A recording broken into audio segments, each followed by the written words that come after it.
നിങ്ങൾക്കെല്ലാവർക്കും നമസ്കാരം.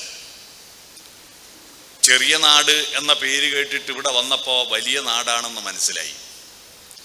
ഒരുപാട് വിദ്യാലയങ്ങളുള്ള നല്ല ഒരു സാംസ്കാരിക പശ്ചാത്തലമുള്ള ഈ വലിയ നാട്ടിൽ ഇവിടുത്തെ ഹയർ സെക്കൻഡറി സ്കൂളിലെ SSLCയും +2വും നല്ല വിജയം നേടിയ വിദ്യാർത്ഥികളെ അനുമോദിക്കുന്ന പരിപാടിയിൽ പങ്കെടുക്കാൻ സാധിച്ചതിൽ ആദ്യം തന്നെ സന്തോഷം അറിയിക്കുകയാണ്.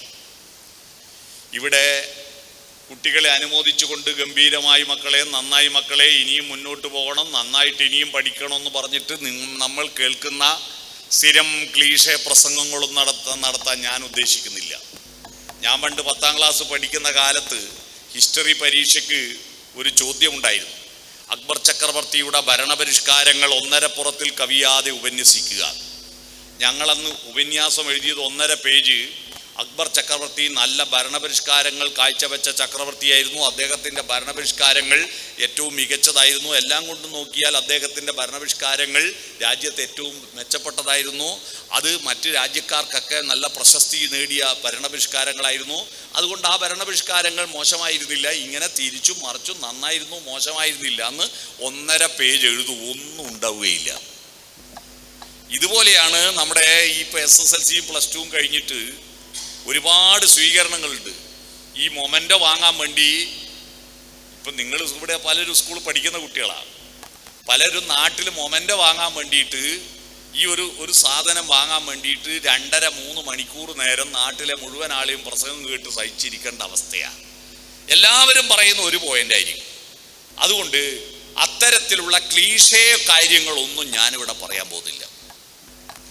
ഞാൻ പറയുന്നത് നിങ്ങൾ കേൾക്കാത്തതും നിങ്ങൾ പഠിക്കേണ്ടതുമായ ചില പുതിയ കാര്യങ്ങളാണ്. ഈ പുതിയ കാര്യങ്ങൾ പഠിക്കാൻ നിങ്ങൾക്ക് കഴിയില്ലെങ്കിൽ മാഷന്മാർ പറഞ്ഞ മാത്രം കേട്ടിട്ട് മുന്നോട്ട് പോയിട്ട് ഒരു കുട്ടിയും നന്നാവില്ല കേട്ടോ. മാഷന്മാർ പറഞ്ഞത് അവരെ കുറ്റപ്പെടുത്താൻ പറ്റില്ല, അവർ പറഞ്ഞ് ശീലിച്ചതേ പറയൂ. അതിനപ്പുറത്ത് നിങ്ങൾക്ക് സ്വന്തമായ ഒരു ബുദ്ധിയും നിങ്ങൾക്ക് സ്വന്തമായ വികാരവും അതിൻ്റെ ഒരു മണ്ഡലമുണ്ട്. ഈ മണ്ഡലം വളർത്തലാണ് വിദ്യാഭ്യാസത്തിൻ്റെ ലക്ഷ്യം. അതുകൊണ്ട് നിങ്ങൾക്ക് നിങ്ങളുടേതായ ബുദ്ധി, നിങ്ങളുടെ ഉള്ളിലൊരാൾ അവരെ മുന്നോട്ട് നയിക്കണം. അതുകൊണ്ട് ഞാൻ ഈ ക്ലാസ് തുടങ്ങുമ്പോൾ തന്നെ ഒരു ചോദ്യം ചോദിച്ചിട്ട് തുടങ്ങാം. എന്താ ചോദ്യം ചോദിച്ചാൽ ഉത്തരം നിങ്ങൾ ആരും പറയണ്ട, പേടിക്കണ്ട. മുമ്പിലിരിക്കുന്ന കുട്ടികളോട് ചോദിക്കുമെന്ന് പേടിക്കണ്ട. എൻ്റെ നിലപാട് മാഷന്മാരുടെ നിലപാടിന് വിരുദ്ധമാണ്. മാഷന്മാർക്കൊരു സ്വഭാവം, ചോദ്യം ചോദിച്ചാൽ ഉത്തരം അറിയാത്ത ആളോട് ആദ്യം ചോദിക്കുക, ഉത്തരം അറിയുന്ന ആളോട് ലാസ്റ്റേ ചോദിക്കൂ, അല്ലേ? അത് ആദ്യം തന്നെ ഉത്തരം അറിയുന്ന ആളോട് ചോദിച്ചാൽ പിന്നെ സമാധാനമായില്ലേ ബാക്കിയുള്ളക്ക്. ഇത് അറിയാത്ത ആളോട് ആദ്യം ചോദിക്കും. എൻ്റെ നിലപാട് ഉത്തരം അറിയുന്നവരോട് ചോദിക്കൂ എന്നുള്ളത്. അപ്പം ഞാൻ ചോദിക്കുന്ന ചോദ്യത്തിന് ഉത്തരം അറിയുന്നവർ കൈപൊക്കിയാൽ മതി, ഞാൻ അവരോടേ ചോദിക്കൂ കേട്ടോ. അതുകൊണ്ട് പേടിക്കണ്ട. ഉത്തരം അറിയുന്നവർ കൈപൊക്കുക, അവരോട് മാത്രമേ ചോദിക്കൂ. മനസ്സിലായോ? ചോദ്യം ചോദിക്കട്ടെ. ഇതിൽ ഡ്രൈവിംഗ് അറിയുന്നവർ എത്ര പേരുണ്ട്? ഒന്ന് കൈപൊക്കുക. ഡ്രൈവിംഗ് അറിയുന്നവർ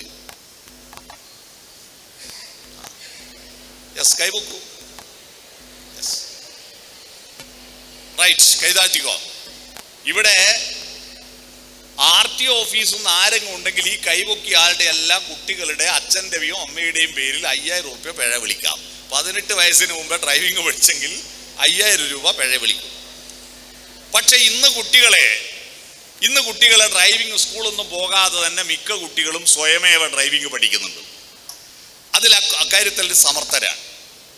ഞാനിപ്പോൾ ചോദിക്കുന്ന ഒരു ചോദ്യം ഇതാണ്. നിങ്ങൾ 9ാം ക്ലാസ് വരെ, ഇവിടെ +2ൻ്റെയും 10ൻ്റെയും കുട്ടികളല്ലേ ഇരിക്കുന്നത്, 9ാം ക്ലാസ് വരെയുള്ള ചോദ്യത്തിന് ഡ്രൈവിംഗ് എന്താണെന്ന് ചോദിച്ചാൽ കുട്ടികൾ മറുപടി പറയും വണ്ടി ഓടിക്കലാണെന്ന്, അല്ലേ? ഇനി നിങ്ങൾ അങ്ങനെ പറയരുത്. എന്താണ് ഡ്രൈവിംഗ് എന്ന് ചോദിച്ചാൽ വണ്ടി ഓടിക്കലാണ് ഡ്രൈവിംഗ് എന്ന മലയാളം ട്രാൻസ്ലേഷൻ അല്ല ചോദിക്കുന്നത്. ഡ്രൈവിംഗ് എന്ന് പറയുന്ന തൊഴിലിന് യുണീക്കായിരിക്കുന്ന ഒരു ഐഡന്റിറ്റി ഉണ്ടാവും.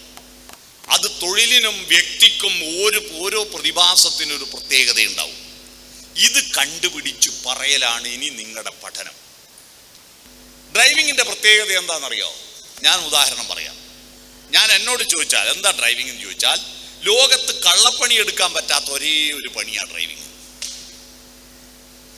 ഡ്രൈവ് ചെയ്ത് കൊടുക്കുമ്പോൾ കള്ളപ്പണി എടുക്കാൻ പറ്റില്ല. ഞാൻ ബ്രേക്ക് ചവിട്ടില്ല, കുറച്ച് കഴിഞ്ഞിട്ട് ചവിട്ടാൻ പറ്റുമോ? സ്റ്റിയറിംഗ് തിരിക്കാൻ മനസ്സില്ല, പറ്റുമോ? ഇല്ല. ചെയ്യേണ്ട പണി ചെയ്യേണ്ട സമയത്ത് ചെയ്യേണ്ടതുപോലെ ചെയ്യേണ്ട പണിയാണ് ഡ്രൈവിംഗ്. പിടികിട്ടിയോ? ഇത്തരത്തിലേക്ക് നിങ്ങളുടെ പഠനം മാറണം. പിടികിട്ടിയോ? അല്ലാതെ എന്താണ് എന്ന് ടെക്സ്റ്റ് ബുക്കിലും നോട്ട് ബുക്കിലുള്ളത് ഓർമ്മശക്തി പരീക്ഷിച്ച് ജയിക്കലല്ല നിങ്ങളുടെ പണി. അതിന് ഞാനൊരു സൂത്രം പറഞ്ഞു തരാം നിങ്ങൾക്ക്. അടുത്ത ചോദ്യം ചോദിക്കുക. അടുത്ത ചോദ്യം, നിങ്ങളെല്ലാവരും ഒരു വണ്ടി ഓടിക്കുക എന്ന് വിചാരിക്കുക. വിചാരിക്കാൻ ഒരു പ്രയാസമില്ലല്ലോ. വണ്ടി ഡ്രൈവിംഗ് അറിയുന്നവരും അറിയാത്തവർക്കും മനസ്സിൽ വിചാരിക്കാലോ. വിചാരിച്ചില്ലേ? യെസ്. ഇനി ഒരു കണക്കാണ്, ആ കണക്ക് ശ്രദ്ധിച്ച് കേൾക്കുക. ഈ വണ്ടി 2 കിലോമീറ്റർ മുന്നോട്ട് ഓടിയപ്പോ അതിൽ 4 ആള് കയറി. പിന്നെ 4 കിലോമീറ്റർ ഓടിയപ്പോ അതിൽ നിന്ന് 2 ആൾ ഇറങ്ങിപ്പോയി. പിന്നെയും വണ്ടി 5 കിലോമീറ്റർ ഓടിയപ്പോ 10 ആള് കയറി. 10 കിലോമീറ്റർ ഓടിയപ്പോ 5 ആൾ ഇറങ്ങിപ്പോയി. ഇനിയാണ് ചോദ്യം. കണക്കൊന്നുകൂടി പറയണോ? 2 കിലോമീറ്റർ ഓടിയപ്പോ 4 ആള് കയറി. 4 കിലോമീറ്റർ ഓടിയപ്പോ 2 ആൾ ഇറങ്ങിപ്പോയി. 5 കിലോമീറ്റർ ഓടിയപ്പോ 10 ആള് കയറി. 10 കിലോമീറ്റർ ഓടിയപ്പോ 5 ആൾ ഇറങ്ങിപ്പോയി. ചോദ്യം ഇതാണ്. ആരും ഉത്തരം പറയണ്ട. ഉത്തരം അറിയുന്നവർ കൈപൊക്കിയാൽ മതി കേട്ടോ. ഞാൻ ചോദിക്കുന്നതിന് മുമ്പ് കൈപൊക്കിയ 3-4 ആളുണ്ട്, അവരെ ചാൻസ് പോയി. ഞാൻ ചോദിച്ചിട്ടില്ല, തിണ്ണമെടുക്ക് കാണിക്കണ്ട. ഞാൻ ചോദ്യം ചോദിച്ചിട്ടില്ലല്ലോ, കണക്ക് പറഞ്ഞിട്ടേ ഉള്ളൂ. ചോദ്യം ഇതാണ്. ചോദ്യം ഇത്, ഡിസ്കഷൻ വേണ്ട, അറിയുന്നവർ കൈപൊക്കിയാൽ മതി.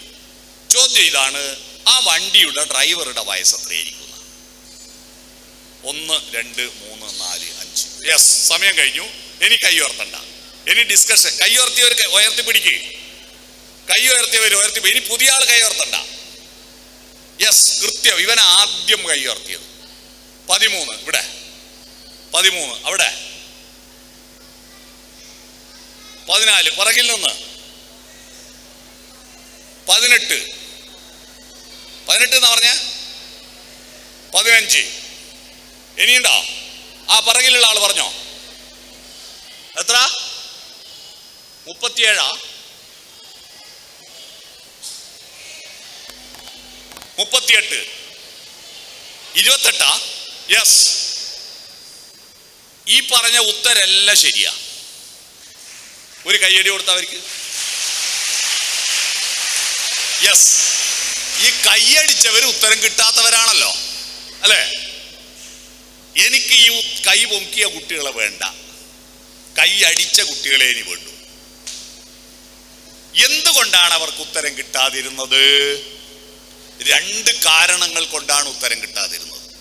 ഒന്ന്, ഈ 2 കാരണങ്ങൾ മാത്രമേ ഞാനിവിടെ അവതരിപ്പിക്കുന്നുള്ളൂ. ഒന്ന്, ഈ വണ്ടി ഓടിക്കുന്ന ഡ്രൈവർ ഞാനാന്ന് ഓർമ്മയില്ല, അല്ലേ? നിങ്ങളൊരു വണ്ടി ഓടിക്കുന്നാന്ന് വിചാരിക്കുക എന്ന് ഞാൻ ആദ്യം പറഞ്ഞില്ലേ? അപ്പൊ നിങ്ങളല്ലേ ഡ്രൈവർ? അപ്പൊ ഉത്തരം നിങ്ങളുടെ സ്വന്തം വയസ്സാ. പിടികിട്ടിയോ? പിടികിട്ടിയോ? ഈ വണ്ടി ഓടിക്കുന്ന ഡ്രൈവർ ഞാനാന്ന് ഓർമ്മയില്ല. നമ്മുടെ കുട്ടികൾ നേരിടുന്ന പ്രശ്നം ഇതാ. നമ്മുടെ കുട്ടികൾ നേരിടുന്ന പ്രശ്നം നല്ല ബുദ്ധിയാ, നല്ല A+, ഭയങ്കര ബുദ്ധിയാ. പക്ഷേ എൻ്റെ ജീവിതത്തിന് ഈ പഠനം എങ്ങനെ ഉപയോഗിക്കണമെന്ന അറിവില്ല. ഇതാ പ്രശ്നം. എൻ്റെ ജീവിതം ഞാനല്ലേ ഓടിക്കുന്നത്. ഇടത്തോട്ട് പോണോ, വലത്തോട്ട് പോണോ, റിവേഴ്സ് ഗിയർ പോണോ എന്ന് തീരുമാനിക്കാനുള്ള ഇച്ഛാശക്തി നിങ്ങൾക്കുണ്ടാവണം. നിങ്ങളെ നയിക്കുന്ന ഒരാൾ നിങ്ങളുടെ ഉള്ളിലാ. ഇപ്പൊ എന്താ, അച്ഛനോടിക്കുന്ന വണ്ടിയിൽ ഞാൻ എങ്ങനെ യാത്ര ചെയ്യുന്നു, അമ്മയോടിക്കുന്ന വണ്ടിയിൽ യാത്ര ചെയ്യുന്നു, കൂട്ടുകാരോടിക്കുന്ന വണ്ടിയിൽ ഓനെന്നാ തിന്നുന്ന ലേസ്, എനിക്കും ലേസ് വേണം. അവനെന്നാ തിന്നുന്ന ബിങ്കോ, എനിക്കും ബിങ്കോ വേണം. അവനെന്താ തിന്നുന്ന ഐസ്, എനിക്കും ഐസ് വേണം. അവന്റെ മുടി എങ്ങനെയാ മുറിക്കുന്നത്, അതുപോലെ എൻ്റെ മുടി മുറിക്കണം. അവന്റെ ഫാഷൻ എന്താ, അതുപോലെ എനിക്ക് വേണം. അവന്റെ ട്രൗസർ ഉണ്ടല്ലോ, അണ്ടർവെയർ പുറത്ത് കാണിച്ചിട്ട് ചന്തീൻ്റെ അടിയിലാക്കി ഉടുക്കുന്നത്, എനിക്കും അതുപോലെ ഉടുക്കണം. അവന്റെ പാൻറ് ഉണ്ടല്ലോ കീറിയിട്ട് ഉടുക്കുന്നത്, എനിക്കും കീറണം. എന്നല്ലാതെ എൻ്റെ ജീവിതമാകുന്ന വണ്ടി ഓടിക്കുന്നത് എനിക്കേത് ഫാഷൻ വേണം, എനിക്കേത് ഭക്ഷണം വേണം, ഞാൻ ഏത് കോഴ്സ് തിരഞ്ഞെടുക്കണം എന്നതിനെ പറ്റി കൃത്യവും വ്യക്തവുമായ ഇച്ഛാശക്തി നിങ്ങൾക്കുണ്ടാക്കിയെടുക്കണം. അതില്ലാത്തതാ പ്രശ്നം. നമ്മൾ മുട്ടിയിട്ട തേങ്ങ പോലെ മുളയില്ലാത്ത നമ്മുടെ തേങ്ങ, ഉരിച്ചിട്ടിരിക്കുന്ന തേങ്ങ അല്ലേ, പൊതിച്ചിട്ടിരിക്കുന്ന തേങ്ങ മുളക്കൂല. നമ്മുടെ കുട്ടികളെല്ലാം പൊതിച്ചിട്ടിരിക്കുന്ന തേങ്ങകളാണ്. നിങ്ങളെ പഠനം കഴിയുമ്പോഴേക്ക് നിങ്ങളുടെ എല്ലാ പപ്പും പൂവെല്ലാം കടഞ്ഞ് അത് മുളച്ചിട്ട് പുതിയ തെങ്ങായി മാറാൻ നിങ്ങൾക്ക് കെൽപ്പില്ലാതായി പോകുന്നു. അല്ലല്ല, ഇതാ ഒരു പുതിയ തേങ്ങ, ഇതെങ്ങനെ എവിടെന്ന് വന്നതെന്നറിവിയില്ല. കൈകളിൽ കൗതുകം തിരിച്ചും മറിച്ചുമൻ കൗതുകം കളിവിട്ടു കണ്ണുകൾ മിഴിച്ചല്ലോ. കനിയായിരുന്നെങ്കിൽ കടിക്കാം, പൂവാണെങ്കിൽ മണക്കാം, ഇതിനോടിന്നെങ്ങനെ പെരുമാറും. നമ്മുടെ ജീവിതം ഒരു തേങ്ങയാണ്. ആ തേങ്ങ, നമ്മൾ തേങ്ങയായി ജനിച്ചിരിക്കുന്നത് ആരുടെയും കയ്യിൽ പോയിട്ട് കൊടുവാള് കൊണ്ട് വെട്ടി മലർത്തിയിട്ട് അതിൻ്റെ വെള്ളം വെറുതെ ഒഴുക്കി കളഞ്ഞിട്ട് ഏതെങ്കിലും ചിരവയുടെ വായിൽ കുടുങ്ങി തറഞ്ഞു മുറിഞ്ഞിട്ട് ഒരുത്തൻ്റെ ഭക്ഷണമാകാനല്ല നിങ്ങളുടെ ജീവിതം. നിങ്ങളുടെ ജീവിതം മുളച്ചു വന്നിട്ട് തണലേകുന്ന ഒരുപാട് ഓലകളും അതിൽ നല്ല കുളിർജലമുള്ള കരിക്കുകളും പുതുതായിട്ടുണ്ടാക്കാനുള്ളതാണ് നിങ്ങളുടെ ജീവിതം. നിങ്ങളൊരു പേട്ട് തേങ്ങയായി മാറരുത്, നിങ്ങൾ മുളച്ച തൈത്തങ്ങായിട്ട് മാറണം. അതിനുവേണ്ടിയാ നിങ്ങൾ ഈ ഭൂമിയിലേക്ക് വന്നത്. നമ്മുടെ രാജ്യം നിങ്ങളറിയുമോ? ഇത് ദേവസ്വത്തിന്റെ സ്കൂളല്ലേ. ദേവസ്വം, തിരുവിതാംകൂർ ദേവസ്വം. ആ ദേവസ്വം, തിരുവിതാംകൂർ ദേവസ്വം എത്രയെത്ര ക്ഷേത്രങ്ങൾ, എത്രയെത്ര ആരാധനാലയങ്ങൾ, അതൊക്കെ ഉണ്ടായത് എങ്ങനെയാണെന്നറിയുമോ? അതെല്ലാം ഭാരതത്തിലെ മനീഷികളായിരിക്കുന്ന ഋഷിപുങ്കവന്മാരെഴുതിയ മനോഹരമായ കാവ്യങ്ങളിൽ നിന്ന് ലഭിച്ചിരിക്കുന്നതാണ് നമ്മുടെ ദൈവങ്ങളെ. കാവ്യങ്ങളിൽ നിന്നല്ലാതെ ഒരു ദൈവത്തെയും നമ്മുടെ ഭാരതത്തിൽ കിട്ടിയിട്ടില്ല. കാവ്യങ്ങളിലൂടെയാണ് നമുക്ക് ദൈവങ്ങളെ കിട്ടിയത്. കാവ്യങ്ങൾ ഉണ്ടാകുന്നതിന് മുമ്പ് ഒരു രാമനും കൃഷ്ണനും ഉണ്ടായിരുന്നില്ല. ആ കാവ്യങ്ങൾ 18 പുരാണങ്ങളിൽ 25,000 പേരുണ്ട്. ഈ 25,000 പേര് ഈ കാവ്യങ്ങളിൽ എഴുതി ഉണ്ടാക്കുന്നതിന് മുമ്പ് നാട്ടു പേരുണ്ടോ? നമ്മുടെ നാട്ടിലെ പേര് മുഴുവൻ ഈ പുരാണങ്ങളിൽ നിന്ന് എടുത്തതല്ലേ. നാരായണൻ, ഗോവിന്ദൻ, കുഞ്ഞികൃഷ്ണൻ, രാമകൃഷ്ണൻ എന്നൊക്കെ പറഞ്ഞ് സകല പേരും കാവ്യങ്ങളിൽ നിന്ന് എടുത്തതാണ്. ഇത്രയും പേരുണ്ടാക്കുക എന്ന് പറഞ്ഞാൽ ചെറിയ പണിയാണോ? ഇന്ന് നിങ്ങളുടെ വീട്ടില് 2 മക്കളുള്ള അച്ഛനമ്മമാര് ആ 2 കുട്ടികൾക്ക് പേരിടാൻ വേണ്ടിയിട്ട് നെറ്റ് തപ്പുക, കണ്ടാളോടെല്ലാം ചോദിക്കുക. അപ്പോഴാണ് നമ്മുടെ മഹാഭാരതത്തിലെ ധൃതരാഷ്ട്രര് 100 മക്കൾക്ക് പേരിട്ടു. ഒരു പേര് ആവർത്തിച്ചു വന്നോ? 100 വ്യത്യസ്തമായ പേരുകൾ. ഈ 25,000 പേര് കണ്ടുപിടിച്ച അത്ഭുത മനുഷ്യന്മാരല്ലേ. 18 പുരാണങ്ങൾ. ആ കഥകളെല്ലാം പരസ്പര പൂരകങ്ങളായിട്ട് ഒന്നും അങ്ങോട്ടും ഇങ്ങോട്ടും വൈരുദ്ധ്യമാകാതെ എഴുതി തയ്യാറാക്കി വെച്ച ബുദ്ധി ചെറുതാണോ? ഉപനിഷത്തുകൾ എഴുതിയ ബുദ്ധി ചെറുതാണോ? വേദങ്ങൾ എന്ന് പറഞ്ഞിട്ട് ആരും എഴുതി പഠിക്കാറില്ല, ഓതി പഠിക്കുക.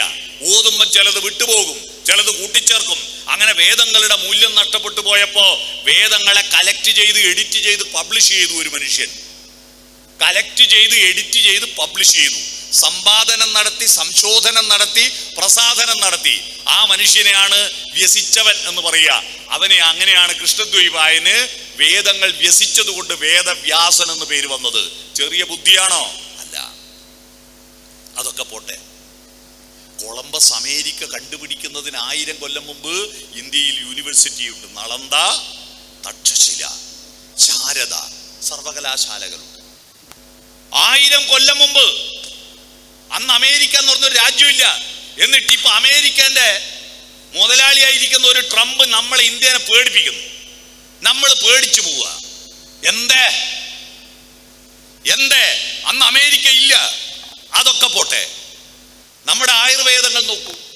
ഇംഗ്ലീഷ് മരുന്ന് കണ്ടുപിടിച്ചപ്പോഴാ മെന്റലിയഫിന്റെ പട്ടികയും 104 മൂലകങ്ങളും രാസത്വരക ശക്തിയും കണ്ടെത്തിയിട്ട് അത് പരീക്ഷണശാലയിൽ ലാബറട്ടറിയിൽ ടെസ്റ്റ് ട്യൂബും പണലും ഉപയോഗിച്ചിട്ട് മൈക്രോസ്കോപ്പിലൂടെ ബാക്ടീരിയയും വൈറസിനെയും ഫംഗസിനെയും കണ്ടെത്തിയിട്ട് എക്സ്റേ മെഷീനിലൂടെയും സ്കാനിങ് മെഷീനിലൂടെയും രോഗം കണ്ടെത്തിയിട്ട് 100-200 കൊല്ലമേ ആയിട്ടുള്ളൂ നമ്മുടെ ഇംഗ്ലീഷ് മരുന്ന് കണ്ടുപിടിച്ചിട്ട്. എന്നാൽ ഇംഗ്ലീഷ് മരുന്ന് കണ്ടുപിടിക്കുന്നതിന് 1500 കൊല്ലം മുമ്പ് ഒരു ലാബറട്ടറിയും ഇല്ല, ഒരു ഫണലും ഇല്ല, ഒരു ടെസ്റ്റ് ട്യൂബ് ഇല്ല, ഒരു മൈക്രോസ്കോപ്പ് ഇല്ല, എക്സ്റേ മെഷീൻ ഇല്ലാത്ത കാലത്ത് നമ്മുടെ നാട്ടിലെ മരങ്ങളുടെയും ചെടികളുടെയും വള്ളികളുടെയും ഇലയും തൊലിയും പൂവും കായും വേരും തണ്ടും ഈ ലാബറട്ടറിയിൽ, ഏതാ ലാബറട്ടറി? വായ.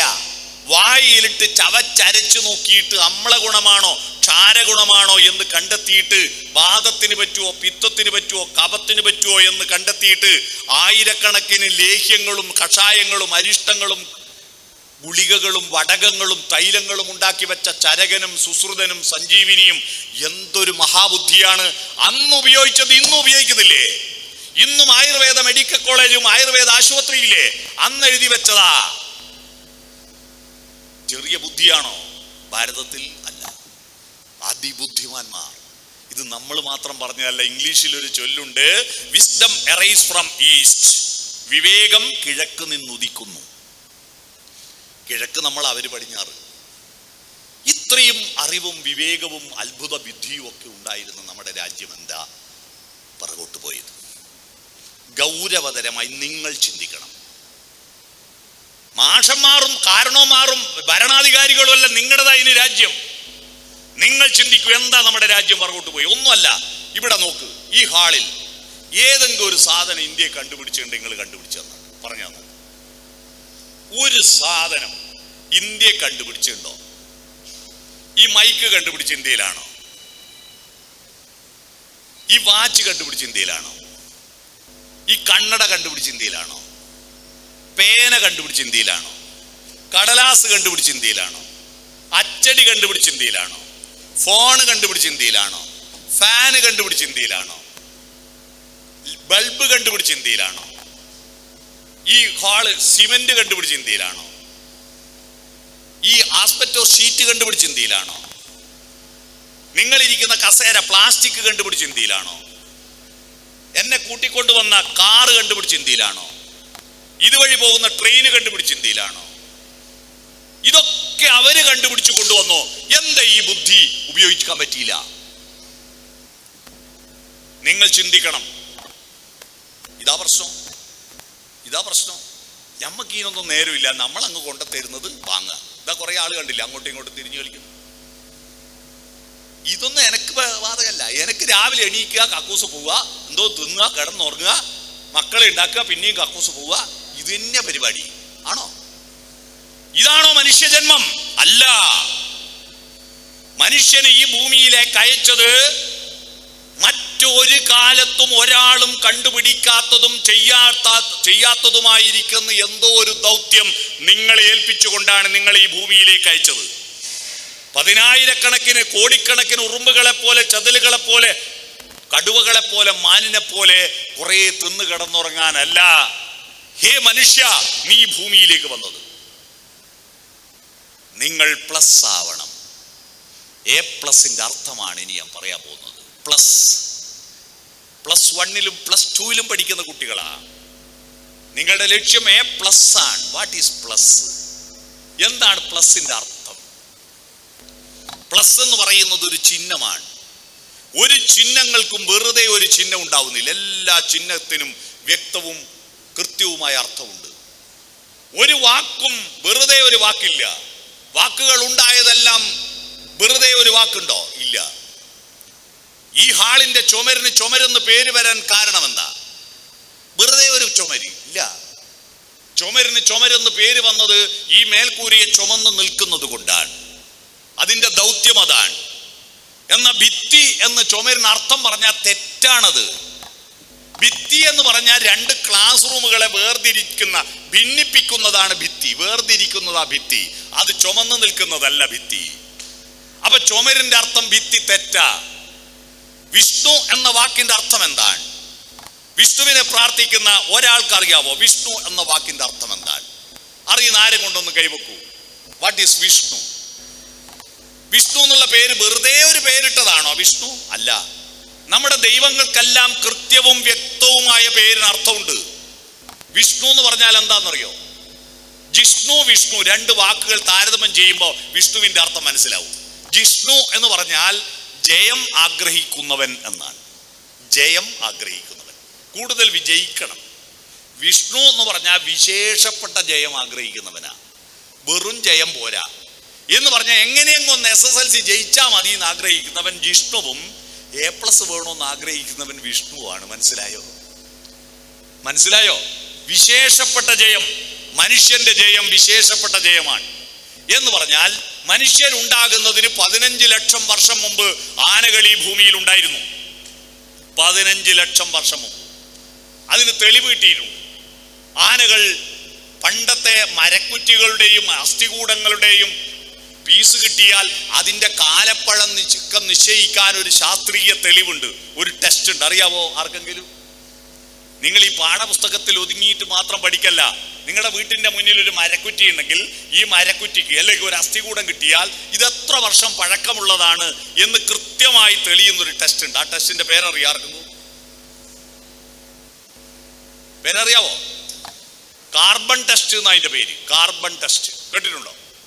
കാർബൺ ടെസ്റ്റ് നടത്തിയാൽ എത്ര വർഷം അങ്ങനെയാണ് ദിനോസറുകൾ 3 കോടി വർഷങ്ങൾ മുമ്പാണ് ഈ ഭൂമിയിൽ ഉണ്ടായിരുന്നത് എന്നതിന്റെ തെളിവ് കിട്ടിയത്. 15 ലക്ഷം വർഷം മുമ്പുള്ള ആനകളുടെ അസ്ഥികൂടം കിട്ടിയിട്ടുണ്ട്. ആ 15 വർഷം പഴക്കം ആനകൾ 15 വർഷം പഴക്കമുള്ള ആ കാലത്ത് ആനകൾ എങ്ങനെയാ ജീവിച്ച്? അതേപോലെ തന്നെയാണ് 2025 ജീവിക്കുന്നത്. 15 ലക്ഷം വർഷം മുമ്പ് ആനകൾ എങ്ങനെയാ ജീവിച്ചത്? അതേപോലെ തന്നെയാ 2025 ജീവിക്കുന്നത്. എന്താ തെളിവ്? തൃശ്ശൂർ പൂരം കണ്ടിട്ടുണ്ടോ? തൃശ്ശൂർ പൂരത്തിന് വടക്കുന്നാഥന്റെയും പാറമേക്കാവിലമ്മയുടെയും തിടമ്പുമായിട്ട് ഗോപുരക്കെട്ടിൽ നിന്ന് കുടമാറ്റത്തിനായി പുറത്തേക്ക് എഴുന്നള്ളുന്ന തെച്ചിക്കാട്ടുകാവ് രാമചന്ദ്രനാവട്ടെ അമ്പാടി കണ്ണനാവട്ടെ, ഒരൊറ്റ ആന ഇത്ര 5 ലക്ഷം മനുഷ്യർ നോക്കി നിൽക്കുന്നുണ്ടല്ലോ, ഒരു ട്രൗസർ ഉടുക്കണം എന്നുള്ള ചിന്തയുണ്ടായോ? അന്നും ഇന്നും എന്നും ഒരുപോലെ ജീവിക്കുന്നവരാണ് പക്ഷിമൃഗാദികൾ. മനുഷ്യൻ അങ്ങനെയല്ല. മനുഷ്യൻ പ്ലസ് ആണ്. ഇന്നലത്തതിൽ നിന്നും വ്യത്യസ്തമായിട്ട് ഇന്ന് നിങ്ങൾ എന്തെങ്കിലും ആർജിക്കാതെ തിരിച്ചു പോയാൽ നിങ്ങളുടെ അധ്യാപകരും മാനേജ്മെന്റും കുറ്റവാളികളാ. ഇവിടെ വരുമ്പോൾ നിങ്ങളുടെ ബോധമണ്ഡലം കുറച്ചുകൂടി വികസിച്ചു വേണം ഇവിടുത്തെ ക്ലാസ് റൂം ഒന്ന് പുറത്തു പോകാൻ. പ്ലസ് ചെയ്തുകൊണ്ടിരിക്കണം, കൂട്ടിക്കൊണ്ടിരിക്കണം. ആ പ്ലസ് എന്ന ചിഹ്നം ഇങ്ങനെയുള്ള വരയല്ലേ? ആ വര ഏതാണെന്നറിയോ നിങ്ങൾക്ക് മക്കളെ? ഇങ്ങനെയുള്ള വരക്ക് നമ്മൾ ഗ്രാഫ് വരക്കുമ്പോ എക്സ് ആക്സിസ് എന്നാ പറയാ, ഇങ്ങനെയുള്ള വരക്ക് വൈ ആക്സിസ് എന്നാ പറയാ. മനസ്സിലായോ പ്ലസിന്റെ അർത്ഥം? എക്സ് ആക്സിസും വൈ ആക്സിസും ആണ് പ്ലസ്. ആ എക്സ് ആക്സിസിന്റെയും വൈ ആക്സിസിന്റെയും അർത്ഥം എന്താ? നമ്മുടെ രാജ്യം വളരാത്തതിന്റെ പ്രശ്നം എന്താന്ന് മനസ്സിലായോ? ഇങ്ങനെയുള്ളതും കൂടിച്ചേർന്നില്ല. നല്ല അറിവാ, എല്ലാ ശ്ലോകങ്ങളും ബൈഹാർട്ടാ, പരന്ന വായനയാ, എല്ലാം പഠിക്കും, നല്ല മാർക്കാ, 90% മേലെ മാർക്കാ. പക്ഷേ ഇങ്ങനെ മാത്രം വരച്ചാൽ മൈനസാ. പ്ലസ് ആവണമെങ്കിൽ ആഴത്തിലുള്ള ചിന്തയുടെ വൈ ആക്സിസ് വരക്കണം, ആഴത്തിൽ ചിന്തിക്കണം. അതില്ല, അതാ പ്രശ്നം. എല്ലാം പഠിച്ചിട്ട് ഓർമ്മശക്തി മാത്രം പരീക്ഷിക്കാനുള്ളതല്ല പരീക്ഷ. ഓരോ അറിവും നിങ്ങൾ ആഴത്തിൽ ചിന്തിക്കണം, ആഴത്തിൽ ചിന്തിക്കണം. അതാണ് ചിന്തയുണ്ടാകണമെങ്കിൽ ചോദ്യം പഠിക്കണം. നേരത്തെ എന്റെ ഉത്തരം കിട്ടാത്തതിന്റെ രണ്ടാമത്തെ കാരണത്തിലേക്ക് ഞാൻ കിടക്കട്ടെ. ഒന്ന്, ഈ വണ്ടി ഓടിക്കുന്ന ഡ്രൈവർ ഞാനാന്ന് ഓർമ്മയില്ല. 2, നമ്മുടെ സ്കൂളിലെ പഠന സമ്പ്രദായത്തിന്റെ കുഴപ്പമാണ്. ചോദ്യം വായിക്കും, ഉത്തരം പഠിക്കും, അല്ലേ? ഇത് തെറ്റാ. ഇന്ന് മുതൽ തിരുത്തിക്കൊള്ളാം. ചോദ്യം വായിക്കുക, ഉത്തരം പഠിക്കുക എന്ന ശീലമാണ് നിങ്ങളെ പറ്റിച്ചത്. പിന്നെ എന്താണ് വേണ്ടത്? ചോദ്യമാണ് പഠിക്കേണ്ടത്. നിങ്ങളൊരു വണ്ടി ഓടിക്കുക എന്ന് വിചാരിക്കുക എന്ന് ഞാൻ ചോദ്യത്തിൽ പറഞ്ഞിരുന്നില്ലേ? അത് പഠിച്ചിരുന്നുവെങ്കിൽ എല്ലാവർക്കും ഉത്തരം കിട്ടുമായിരുന്നില്ലേ? ചോദ്യം ചോദിക്കുന്ന കുട്ടികളാവണം മക്കളെ. അന്വേഷിക്കണം, ചിന്തിക്കണം. അടുത്ത ചോദ്യം ഞാൻ ചോദിക്കട്ടെ, കുറച്ചുകൂടി നിങ്ങൾക്ക് മനസ്സിലാക്കി തരാൻ. ഈ ചോദ്യത്തിന്റെ ഉത്തരം എല്ലാവർക്കും അറിയാം. ഇതറിയാത്ത ഒരൊറ്റ ആൾ ഈ ഹാളിലില്ല. അതുകൊണ്ട് ചോദിച്ച ഉടനെ ഉത്തരം പറയണം കേട്ടോ. ചോദിച്ച ഉടനെ ഉത്തരം പറയണം. ഈഗോ ക്ലാഷ് ഉള്ളവര് പറയൂല. ഈഗോ ഉള്ളവര്, ഞാൻ വലിയ ആളാ, ഞാനെന്തിന് ഇയാൾ ചോദിച്ചാൽ ഉത്തരം പറയുന്നു എന്നുള്ള ഈഗോ ആണ് നമ്മുടെ കുട്ടികളെ നശിപ്പിക്കുന്നത്. അതിനേക്കാൾ ആ ഈഗോ ഇടുന്ന നിങ്ങൾക്ക് കിട്ടിയെന്ന് ഞാൻ പറഞ്ഞുതരാം. നിങ്ങളെ രക്ഷിതാക്കളിൽ നിന്ന് കിട്ടിയതാ. അത് രക്ഷിതാക്കളുടെ ഈഗോ പൊളിക്കാനുള്ള സൂത്രം ഞാൻ ലാസ്റ്റ് പറഞ്ഞു തരും കേട്ടോ. ആ രക്ഷിതാക്കളുടെ വൃത്തികെട്ട ഈഗോ കൊണ്ടാണ് കുട്ടികൾ സ്വഭാവ വൈകൃതം കാണിക്കുന്നത്.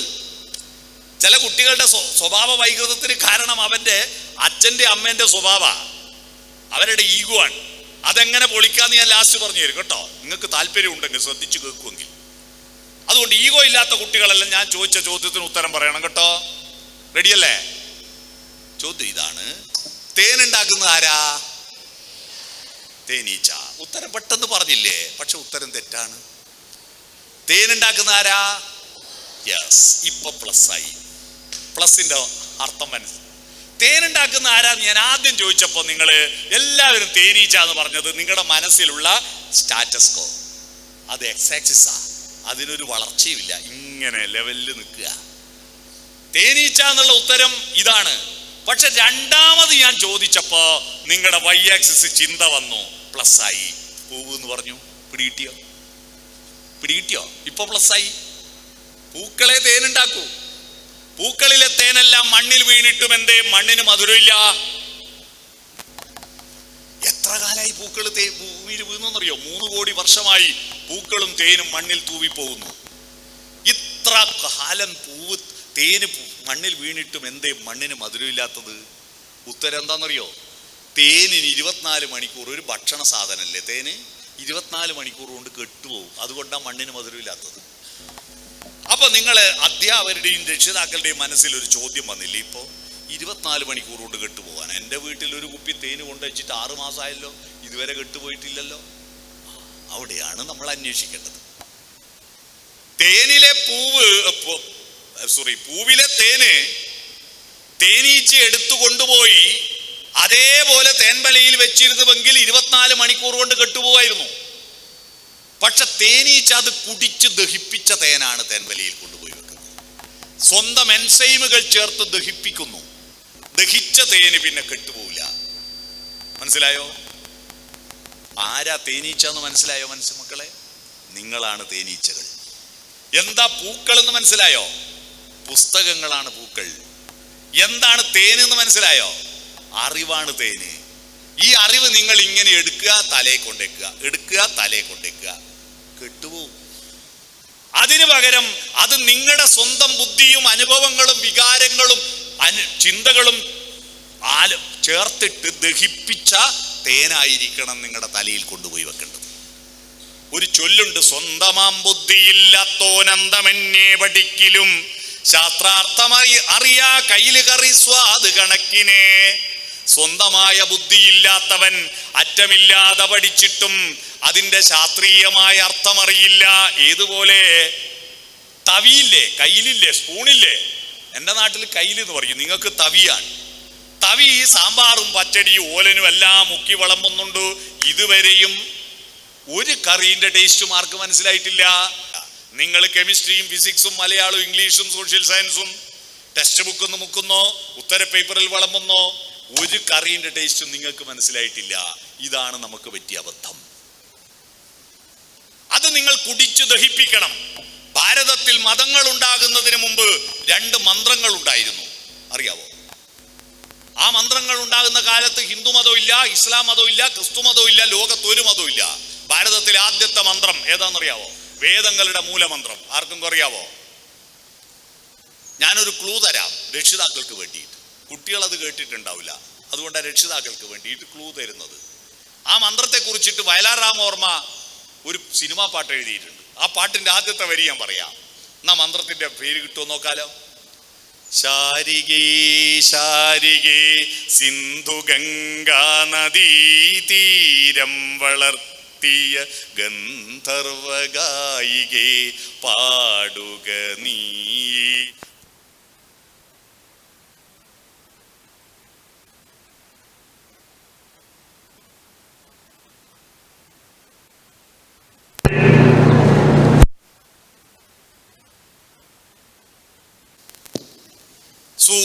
സൂര്യഗായത്രികൾ. ഭാരതത്തിലെ ആദ്യത്തെ പ്രാർത്ഥന സൂര്യഗായത്രിയ. കറണ്ട് വന്നു, ഇനി മോട്ടോർ ഓഫാക്കുന്നു.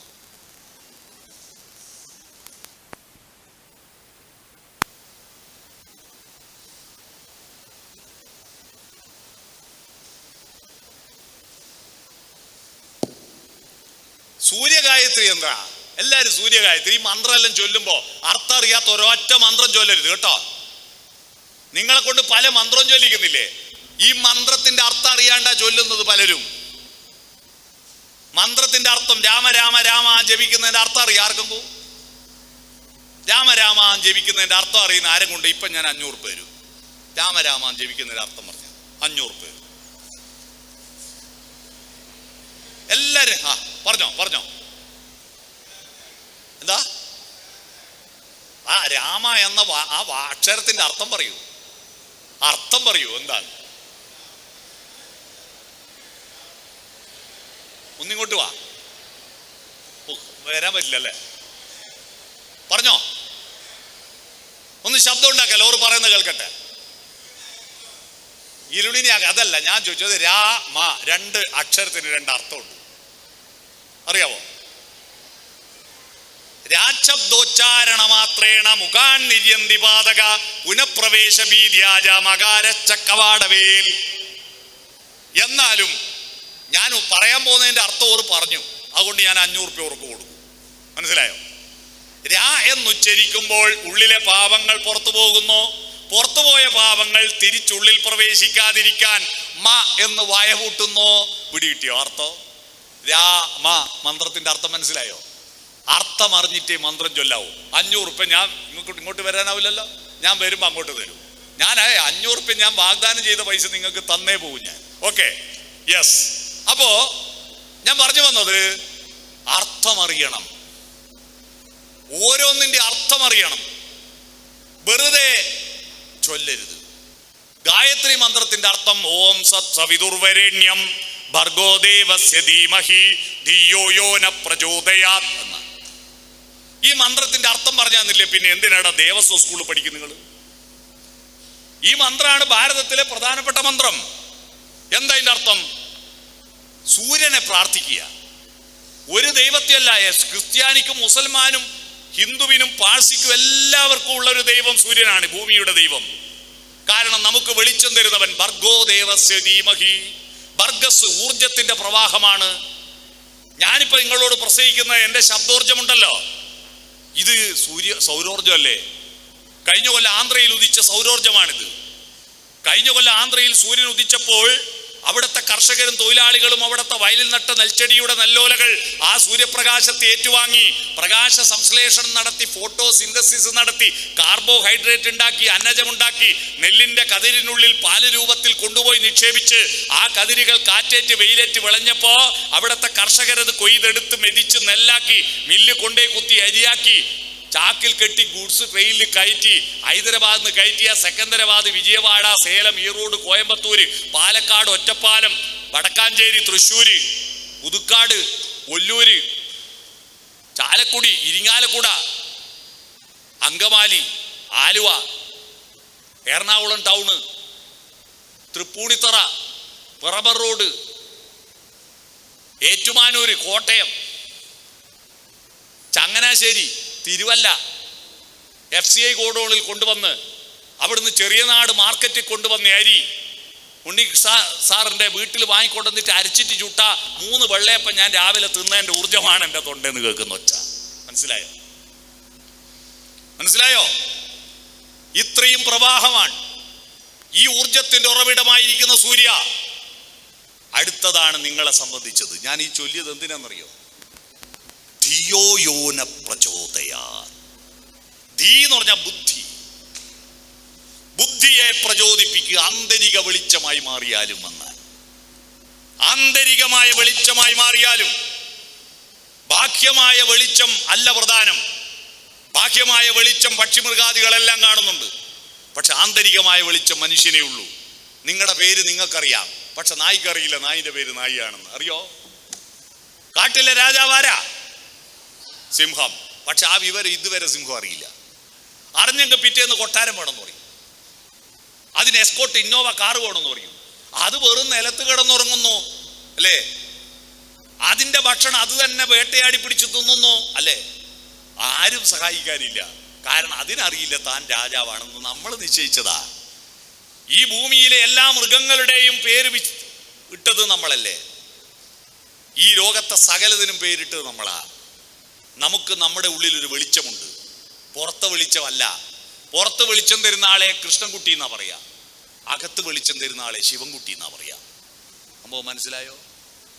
കുട്ടിയൊക്കെ എന്തോ മനസ്സിലായോ? പുറത്ത് വെളിച്ചം തരുന്ന ആളെ കൃഷ്ണൻകുട്ടി എന്ന് പറയും, അകത്ത് വെളിച്ചം തരുന്ന ആളെ ശിവൻകുട്ടി എന്ന് പറയും. എന്തൊക്കെ മനസ്സിലായോ? എടാ, കൃഷ്ണൻകുട്ടി എന്ന് പറഞ്ഞ ഇലക്ട്രിസിറ്റി മന്ത്രി, പുറത്ത് വെളിച്ചം തരുന്ന ആള്.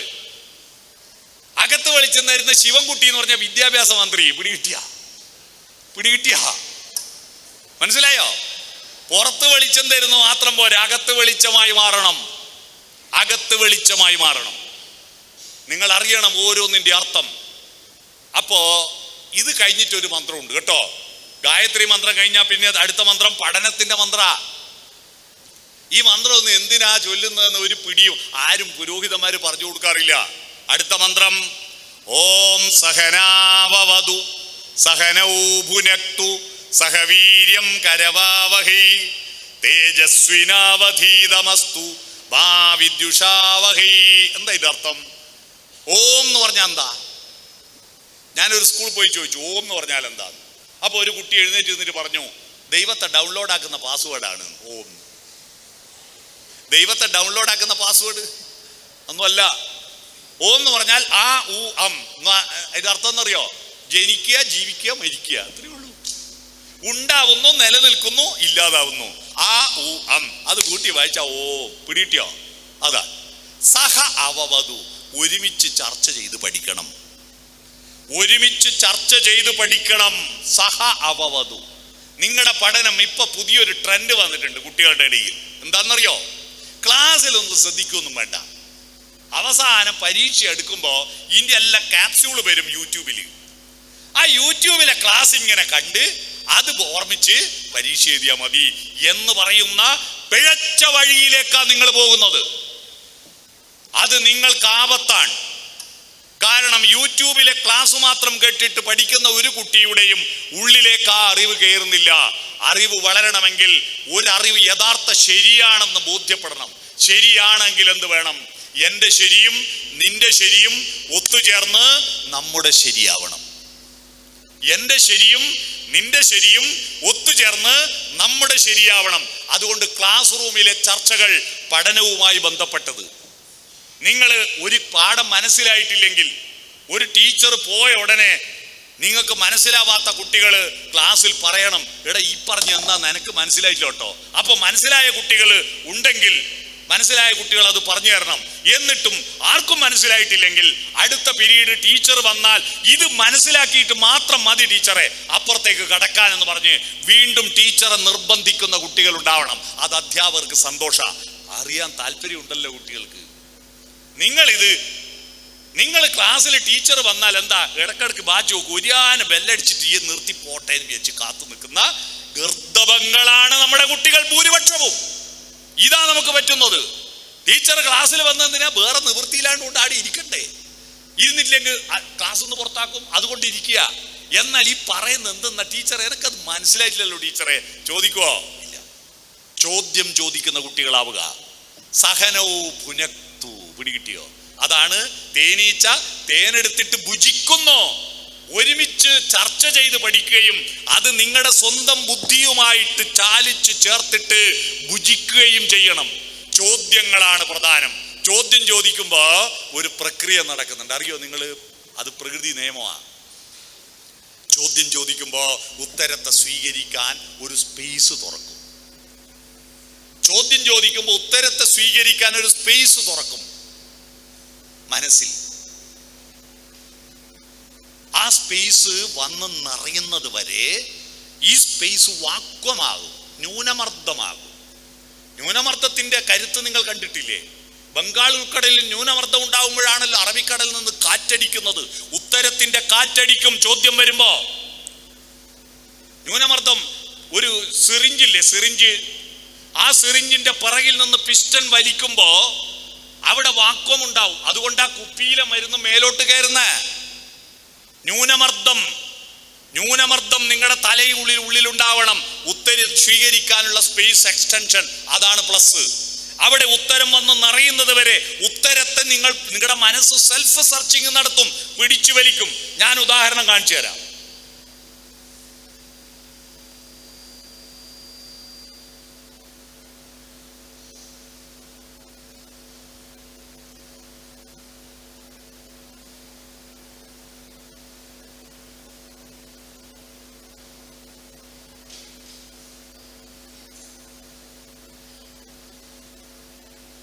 നിനക്ക് കുടിക്കാൻ കൊണ്ടുവച്ച വെള്ളമാണ്. ഞാൻ ഇതിനെ കൊണ്ടൊരു ഉദാഹരണം കാണിച്ചു തരാം. ന്യൂനമർദ്ദത്തിന്റെ കരുത്ത്. ഇതെന്റെ കയ്യിൽ ഇങ്ങനെ നിൽക്കുന്നുണ്ടല്ലോ, വെള്ളം മറിഞ്ഞു പോകുന്നില്ലല്ലോ. പക്ഷെ ഈ വെള്ളം എന്റെ കയ്യിൽ കമിഴ്ത്തി വെച്ചാൽ മറിഞ്ഞു പോകും അല്ലേ? കമിഴ്ത്തി വെച്ചാൽ മറിഞ്ഞു പോകില്ലേ? പക്ഷെ മറിഞ്ഞു പോകുന്നില്ല. ഈ വെള്ളം കമിഴ്ത്തി വെച്ചിട്ട് മറിഞ്ഞു പോകുന്നില്ല. ചെരിച്ചാ വീടുവോ? ചെരിച്ച വീടുവോ? ഇങ്ങനെ പിടിച്ചിട്ടും വീഴുന്നില്ല. എന്താ സംഭവിച്ചത്?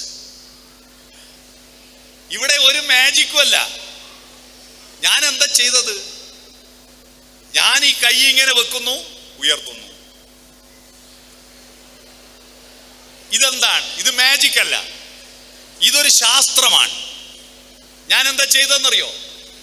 ഞാൻ കൈ 4 ഭാഗം അമർത്തുന്നു. അമർത്തിയല്ലോ, ടൈറ്റായി, വാട്ടർ ടൈറ്റായി, എയർ ടൈറ്റായി. എൻ്റെ 2 വിരൽ ഞാൻ താഴോട്ട് അമർത്തുന്നു. 2 വിരൽ താഴോട്ട് അമർത്തുമ്പോ എൻ്റെ ഉള്ളം കൈ മാത്രം മേലോട്ട് ഉയർന്നു. അപ്പൊ അവിടെ ഒരു ചെറിയ ന്യൂനമർദ്ദം ഉണ്ടായി, വാക്വം ക്രിയേറ്റ് ചെയ്യപ്പെട്ടു. ഈ ന്യൂനമർദ്ദത്തിന്റെ കരുത്തിലാണിത് ഇത് പിടിച്ചു വലിച്ചാൽ കിട്ടൂല. മനസ്സിലായോ? ആ വാക്വമാണ് ഇത്. നിങ്ങൾക്ക് പുതിയ അനുഭവമൊന്നുമല്ല, നിങ്ങൾ എല്ലാവരും ചെയ്തിട്ടുണ്ട് ഇത്. വീട്ടിൽ പോയിട്ട് കുപ്പി ഗ്ലാസ് പൊളിക്കണ്ട. പണ്ട് വായ മലർന്നിട്ടില്ലാത്ത സ്റ്റീൽ ഗ്ലാസ് വായിൽ അമർത്തി വെച്ചിട്ട് ഉള്ളിലേക്ക് വലിച്ച ടൈറ്റാക്കലില്ലേ? ആ സാധനം തന്നെയാ ഈ സാധനം. പിടികിട്ടിയോ? മനസ്സിലായോ?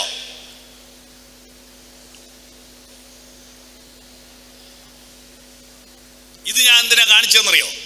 ഈ പ്രക്രിയ തലക്കുള്ളിൽ ഉണ്ടാവണം. അതുകൊണ്ട് ചോദ്യം പഠിക്കണം മക്കളെ, അന്വേഷിച്ചു കൊണ്ടിരിക്കണം. സഹനോ ഭുനക്തു. അടുത്തതാണ് സഹവീര്യം കരവാവഹി. അത് പ്രാവർത്തികമാക്കണം.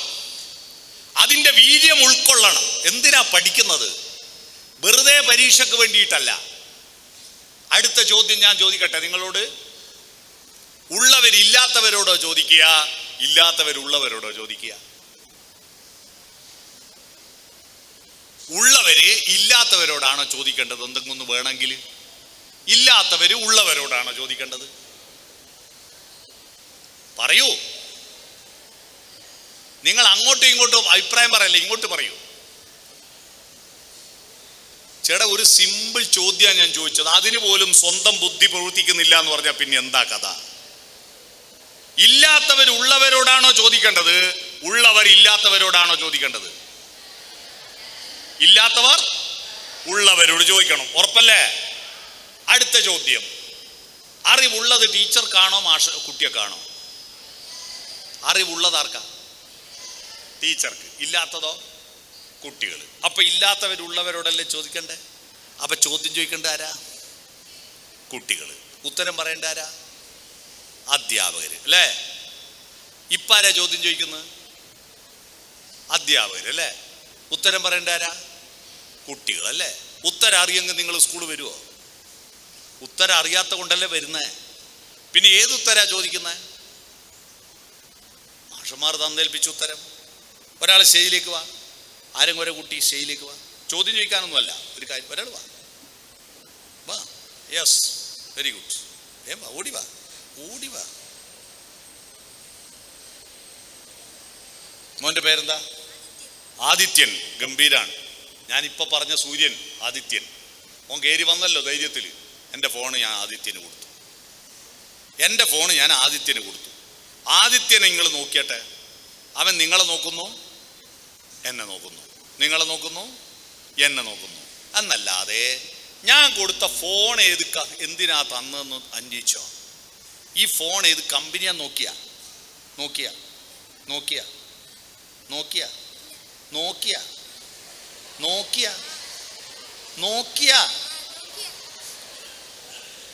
ഞാൻ കൊടുത്തുകൊണ്ടോ വാങ്ങി.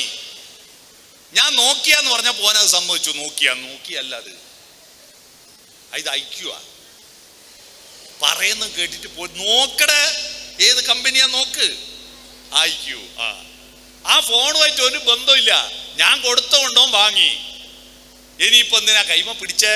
ഞാൻ ചോദിക്കുമ്പോ തിരിച്ചു തരാൻ. എന്നെങ്കിൽ തന്നെ ഇപ്പോ ആദിത്യന്റെ കയ്യിൽ ഫോണുണ്ടോ? ഇല്ല.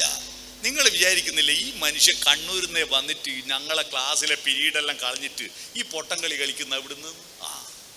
ഈ പൊട്ടംകളിയാണ് നമ്മുടെ പല വിദ്യാലയങ്ങളിൽ നടക്കുന്നത്. അധ്യാപകർ കുറെ ഉത്തരം തരും നിങ്ങൾക്ക്, നിങ്ങൾ വാങ്ങും. വേറെ നിവൃത്തിയില്ലല്ലോ, വാങ്ങണ്ടേ. എന്തിനാവോ ഏതിനാവോ അറിയില്ല, തന്നുകൊണ്ട് വാങ്ങി. എന്തിനാ വാങ്ങുന്നേ? ചോദിക്കുമ്പോ തിരിച്ചു കൊടുക്കാൻ. എപ്പോഴാ ചോദിച്ചേ? പരീക്ഷയ്ക്ക് ചോദിച്ചു, നിങ്ങൾ തിരിച്ചു കൊടുത്തു. എപ്പോ? ഉത്തരപ്പേപ്പർ തിരിച്ചു കൊടുത്തു. ഞാൻ ചോദിച്ചപ്പോ ആദിത്യൻ ഫോൺ എനിക്ക് തിരിച്ചു തന്നില്ലേ? ഇപ്പൊ ആദിത്യന്റെ കയ്യിൽ ഫോണുണ്ടോ? ഇല്ല. അതുപോലെ പരീക്ഷ കഴിഞ്ഞാൽ നിങ്ങളുടെ കയ്യിൽ ഉത്തരവുണ്ടോ? 8 കഴിഞ്ഞ് 9 8 പോയി, 9 കഴിഞ്ഞ് 10 9 പോയി, 10 കഴിഞ്ഞ് +1 ചേരുമ്പോ 10 പോയി, +2 കഴിഞ്ഞ് ഡിഗ്രിക്ക് ചേരുമ്പോ +2 പോയി. ഈ വിഡ്ഢിത്തം ഇനി തുടരരുത്. ഇത് പമ്പര വിഡ്ഢിത്തമാണ്. നിങ്ങളുടെ ജീവിതത്തിൽ ഏറ്റവും നല്ല പ്രായമാണിത്. ഈ പ്രായത്തിൽ രാവിലെ മുതൽ വൈകുന്നേരം വന്നിരിക്കുന്നത് മാഷ് തന്നത് മാഷക്ക് കൊടുത്തിട്ട് പോരാനല്ല, അത് നിങ്ങൾ സ്വാംശീകരിക്കണം. അതിന് നിങ്ങളുടെ ചിന്തകൾ ചാലിച്ചു ചേർക്കണം, നിങ്ങൾ പ്രാവർത്തികമാക്കണം. ചോദ്യം ചോദിക്കുന്ന കുട്ടിയാവുക, ഉത്തരങ്ങൾ കണ്ടെത്തുക. ഉത്തരം പഠിക്കലല്ല, ഉത്തരത്തിലെത്തുക.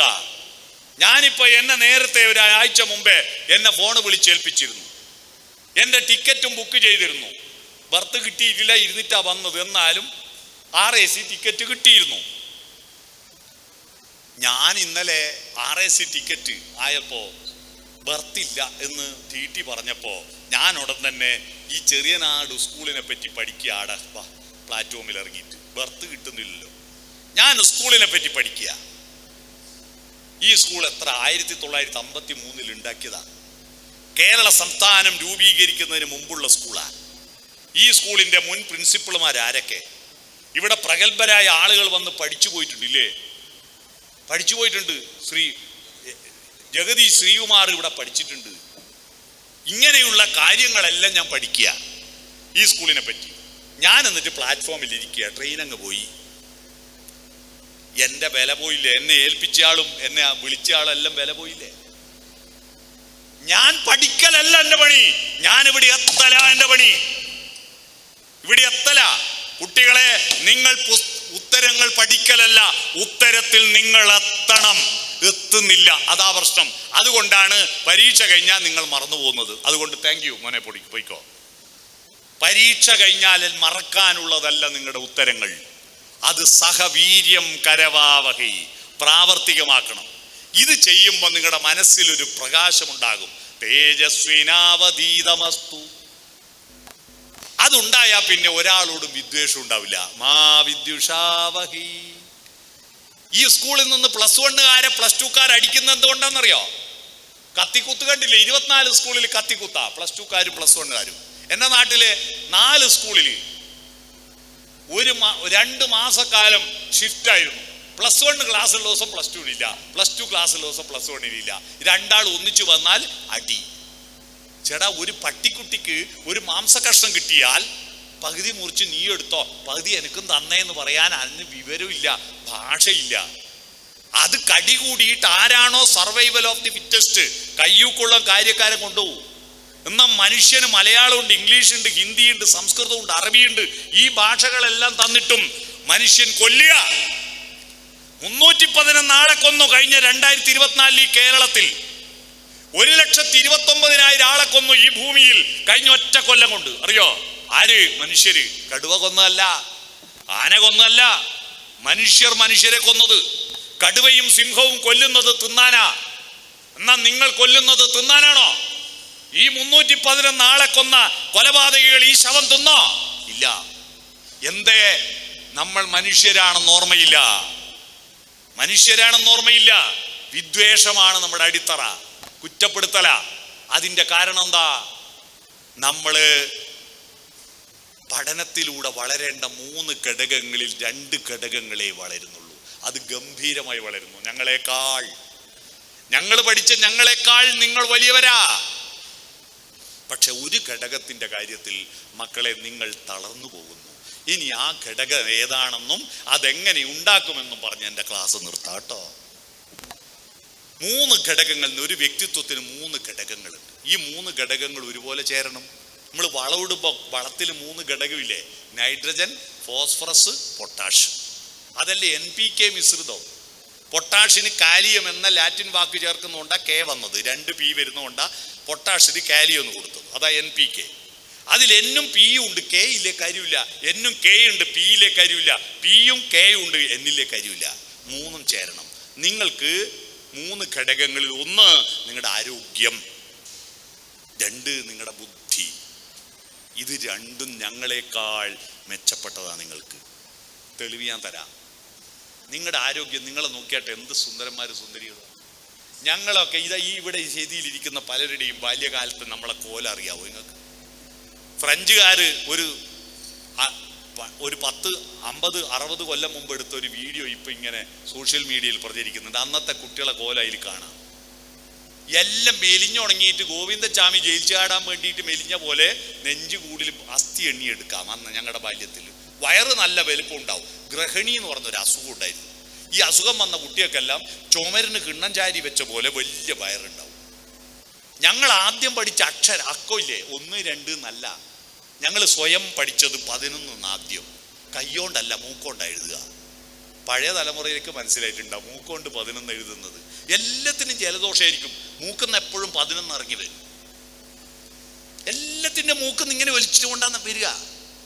അത് കൈകൊണ്ട് ഇങ്ങനെ വരക്കൂ. ഇവിടെ ഉണ്ടാവും ഒച്ചു വലിഞ്ഞ പോലത്തെ ഒരു കല. തലയിൽ മുഴുവൻ പേന്, നഗല കുഴിനകോ. അങ്ങനെ വൃത്തികെട്ട കോലത്തിൽ നടക്കുന്ന ഒരു കുട്ടി ഇന്ന് നമ്മുടെ നാട്ടിലുണ്ടാവും. എന്ത് നല്ല ആരോഗ്യ. ചില തന്തവൈബുമാര് പറയും പണ്ടല്ലേ ആരോഗ്യം ഭയങ്കര കുന്താണ്. ഇന്ത്യക്ക് സ്വാതന്ത്ര്യം കിട്ടുമ്പോൾ എത്രയാ ശരാശരി ആയുസ് എന്നറിയോ? 45 വയസ്സ് ശരാശരി ആയുസ്. ഇപ്പൊ എത്രയാണെന്നറിയോ? 79 വയസ്സ്. ഇന്നൊരു തലക്ക് ജീവനുണ്ടൊക്കെ രക്ഷപ്പെടുത്തും. ഇന്നത്തെ ആരോഗ്യത്തെ വേറൊരു ഉദാഹരണം പറയാം. ഞങ്ങൾ സ്കൂൾ പഠിക്കുന്ന കാലത്ത് റിട്ടയർ ആകാൻ പോകുന്ന മാഷന്മാരെ കോലം കണ്ടിട്ടുണ്ടോ? നരച്ച് പുളിച്ച് വയസ്സെത്തിയിട്ടുണ്ടോ? ഇപ്പം നിങ്ങൾ ഇക്കൊല്ലം അടുത്ത കൊല്ലം പിരിയുന്ന മാഷന്മാരെയും ടീച്ചർമാരെയും നോക്കിയാട്ടെ, പിരിഞ്ഞ മാഷന്മാരെ നോക്കിയാട്ടെ, എന്ത് നല്ല യുവാക്കളാ. പിരിഞ്ഞ മാഷന്മാർ വെറുതെ തമാശക്കൊരു മാട്രിമോണിയിൽ വെറുതെ കൊടുത്തിട്ട് നോക്കും അവരുടെ ഫോട്ടോ. 100 കണക്കിന് പ്രപ്പോസൽ വരും. അത്തരത്തിൽ യുവാക്കളും യുവതികളുമാണ് പിരിയുന്ന മാഷന്മാര്. നല്ല ആരോഗ്യയുടെ നമുക്ക് ഇന്നത്തെ പുതിയ തലമുറക്ക്. ബുദ്ധിയോ എൻ്റെ അമ്മോ, എന്തൊരു ബുദ്ധിയാ കുട്ടിയക്ക്. ഞങ്ങളെ കാലത്ത് അവിടെ ബോർഡിൽ ടീച്ചറുടെ ഓഫീസിന്റെ മുമ്പിൽ പണ്ടത്തെ കാലത്ത് മാർക്ക് കിട്ടിയതിന്റെ ലിസ്റ്റ് എഴുതി വെച്ചിട്ടുണ്ട് കേട്ടോ. അന്ന് സ്കൂളിലെ ഫസ്റ്റ് ആളുടെ പേരും മാർക്കും എഴുതി വെച്ചിട്ടുണ്ട്. നിങ്ങളൊന്ന് പോയി നോക്കണം. അന്ന് 450 മാർക്ക് കിട്ടിയ ഡിസ്റ്റിങ്ഷനാ. ഓൻ ആരാ? രാജാവാ. എത്രയാ? 80%. ഇന്ന് 9 വിഷയത്തിൽ 90%, ഒരു വിഷയത്തിൽ 89%. A+ ഇല്ലാണ്ടായിപ്പോയി ഒരു വിഷയത്തിൽ. അവനെ ആരാ പരിഗണിക്കുന്നത്? ഒരു ഫ്ലക്സിലും അവൻ്റെ ഫോട്ടോ വെക്കൂല. ഈ നാട്ടിൽ മുഴുവൻ കൊടുക്കുന്ന സ്വീകരണത്തിൽ ഇവനെ വിളിക്കൂല. അപ്പുറത്തെ ഗോവിന്ദാട്ടനും ഗോപാലാട്ടനും ബഷീറും ചോദിക്കും, നീക്ക് A+ ഇല്ല മോനെ. അപ്പൊ ഈ ചോദിക്കുന്ന ഗോപാലാട്ടനും ബഷീറും ആരാന്നറിയോ? പണ്ട് 210 കിട്ടാണ്ട് തോറ്റ വിദ്വാന്മാരാ ചോദിക്കുന്നത്, നീക്ക് A+ ഇല്ല അല്ലേ എന്ന്. എന്തടാ മാർക്ക് നിങ്ങൾക്ക്? എന്തൊരു ബുദ്ധിയാ! എത്രയാ മാർക്ക്? അന്നത്തെ ഫസ്റ്റ് ക്ലാസ് 60%. 600-ൽ 360. ഇന്ന് 60% എന്ന് പറഞ്ഞാൽ A+ ഇല്ല, A ഇല്ല, B+ ഇല്ല, വെറും B. അന്നത്തെ ഫസ്റ്റ് ക്ലാസ്. നിങ്ങൾ ഭയങ്കര ബുദ്ധിമാന്മാരാ. അത്ഭുതം. എന്തെല്ലാം കോഴ്സിനാ നിങ്ങൾ ചേരുന്നത്? +2 കഴിഞ്ഞാൽ കുട്ടികൾ പോകുന്ന കോഴ്സുകൾ കണ്ട അത്ഭുതം, ഞെട്ടിപ്പോവും. എന്തെല്ലാം പുതിയ പുതിയ കോഴ്സുകൾ, എന്തെല്ലാം പഠനം. എത്രയാ എഞ്ചിനീയർമാര്, എത്രയാ ഡോക്ടർമാര്, എത്രയാ വക്കീലന്മാര്, എത്ര വിദഗ്ധന്മാരാണ്, എത്രയാ ഡോക്ടറേറ്റ്. അപാര ബുദ്ധിയാണ്. ആരോഗ്യത്തിലും ബുദ്ധിയിലും നിങ്ങൾ വളരെ മുന്നോട്ട് പോകുന്നു. പക്ഷെ 3ാമത്തെ ഘടകത്തിൽ നിങ്ങൾ പരാജയപ്പെടുന്നു. അതാണ് ഇനി ഞാൻ പറയാൻ പോകുന്ന വിഷയം. ആ ബുദ്ധിയുടെ കൂട്ടത്തിൽ വളരേണ്ട ഒരു സാധനമാണ് മനസ്സ്. മനുഷ്യാണാം മനുഷ്യത്വം എന്ന് പറഞ്ഞില്ലേ ശ്രീനാരായണ ഗുരു? മനുഷ്യന്മാർക്ക് മനുഷ്യത്വം. ഈ മനുഷ്യത്വം എന്ന് പറഞ്ഞാൽ മനസ്സിൽ നിന്നുണ്ടാവുന്ന ആ മനുഷ്യത്വം. ഈ മനസ്സും ബുദ്ധി ഒന്നാണോ? അല്ല. ഞാൻ തെളിവ് തരാം. 4-5 മാസം മുമ്പ് കാശ്മീരിലെ പഹൽഗാമിൽ ഭീകരന്മാർ കുറെ ടൂറിസ്റ്റുകളെ വെടിവെച്ച് കൊന്നു അല്ലേ? ആ വെടിവെച്ച് കൊന്ന ഭീകരന്മാരല്ല അതിബുദ്ധിമാന്മാരാ. ഡോക്ടറേറ്റ് നേടിയ ഒരുത്തനുണ്ട് അതില്. കേരളത്തിൽ വന്നിട്ട് ഡിഗ്രി പഠിച്ചു പോയ ഒരുത്തനുണ്ട് അതില്. നല്ല മാർക്കോടെ പാസ്സായ യൂണിവേഴ്സിറ്റി വിദ്യാഭ്യാസമുള്ളവരാണ് ആ ഭീകരന്മാരെല്ലാം. അതുകൊണ്ടല്ലേ ഇന്ത്യൻ പട്ടാളവും പോലീസും അരിച്ചു പെറുക്കിയിട്ട് അതിൽ ഒരുത്തനെ പിടികിട്ടിയ ഇതുവരെ ഇല്ല. അതിബുദ്ധിമാന്മാരവര്. പക്ഷെ കൊല്ലരുത് എന്ന മനസ്സുണ്ടോ? ഇല്ല. എന്നാൽ അന്ന് വെടിയേറ്റ് മരിച്ചു കിടക്കുന്ന തൻ്റെ ഭർത്താവിൻ്റെ അടുത്ത് മുട്ടുകുത്തി കരയുന്ന ഒരു പെണ്ണിന്റെ ഫോട്ടോ ടിവിയിലും സോഷ്യൽ മീഡിയയിലും എല്ലാം നമ്മൾ കണ്ടില്ലേ? ആ പെണ്ണ് നാട്ടിലെത്തിയിട്ട് പത്രക്കാരോട് പറഞ്ഞ് നിങ്ങൾ കേട്ടോ, എന്തു ചെയ്യണമെന്നറിയാതെ ഞങ്ങൾ മരണവാതിൽ നിൽക്കുമ്പോൾ ഞങ്ങളെ രക്ഷപ്പെടുത്തിയത്, ബാക്കിയുള്ളവരെ നാട്ടിലെത്താൻ സഹായിച്ചത് ആ കുതിരക്കാരനായ ആ മുസ്ലിം ചെറുപ്പക്കാരനാണ്. ആ ചെറുപ്പക്കാരൻ 8ാം ക്ലാസ് തോറ്റത് കൊണ്ട് ആ കുതിരനെ മേയ്ക്കാൻ പോയേ. അവന് വലിയ A+ ഇല്ല, പക്ഷെ അവന് സ്നേഹത്തിന്റെ മനസ്സുണ്ട്. അവന് ബുദ്ധി കുറവാ, മനസ്സുണ്ട്. ഈ മനസ്സ് വളർത്തണം മക്കളെ. ആ മനസ്സ് വളർത്താൻ നിങ്ങളുടെ ടൈമിനെ ഉപയോഗപ്പെടുത്തണം. എങ്ങനെ? സ്കൂളിൽ ബുദ്ധി വളർത്താൻ. സ്കൂളിൽ വരുന്നത് ബുദ്ധി വളർത്താൻ, വീട്ടിലിരിക്കുന്നത് ആരോഗ്യം വളർത്താൻ, തിന്നാൻ കിടന്നുറങ്ങാൻ. നോ, ഈ സ്കൂളും വീടും നിങ്ങൾ കൂട്ടിച്ചേർത്തുകൊണ്ടൊരു മനസ്സ് രൂപപ്പെടണം. ആ മനസ്സ് രൂപപ്പെടുന്ന സർവകലാശാലയുടെ പേര് കുടുംബമെന്നും ഗ്രാമമെന്നുമാണ്. ഇപ്പൊ നിങ്ങളുടെ ഗ്രാമമായിട്ട് നിങ്ങൾക്ക് എന്താ ബന്ധം? നിങ്ങൾ റോഡിലൂടെ നടന്നു നോക്കൂ. ഭൂരിപക്ഷ ആളും നിങ്ങളെ അറിയാത്തവരും നിങ്ങൾക്ക് അറിയാത്തവരും അല്ലേ? ഭൂരിപക്ഷ ആളും നിങ്ങൾക്കും അറിയില്ല, അവര് നിങ്ങളെ അവർക്കും അറിയില്ല. നോ, നാടുമായിട്ടും നിങ്ങളുടെ വീടുമായിട്ടുള്ള ബന്ധം സോഫ്റ്റൻ ആവണം. എങ്ങനെയാണ് സോഫ്റ്റൻ ആവേണ്ടത്? നിങ്ങളുടെ ടൈം വെറുതെ തല കുമ്പിട്ടിട്ട് ഇതിൽ നോക്കിയിരിക്കാനുള്ളതല്ല. ഈ സാധനം കണ്ടുപിടിച്ചത് നിങ്ങൾക്ക് വേണ്ടിയാണോ അല്ല നിങ്ങൾ ജനിച്ചത് ഇതിനു വേണ്ടിയാണോ? ഇപ്പൊ തീരുമാനം എടുക്കണം. ചില കുട്ടികൾ ജനിച്ചത് ഇതിനു വേണ്ടിയാ. രാവും പകലും 12-1 മണി വരെ ഇതും മാന്തിയിരിക്കും, എന്നിട്ട് രാവിലെ 7 മണി വരെ കിടന്നുറങ്ങും. ഭീകരന്മാരാണ് അവര്.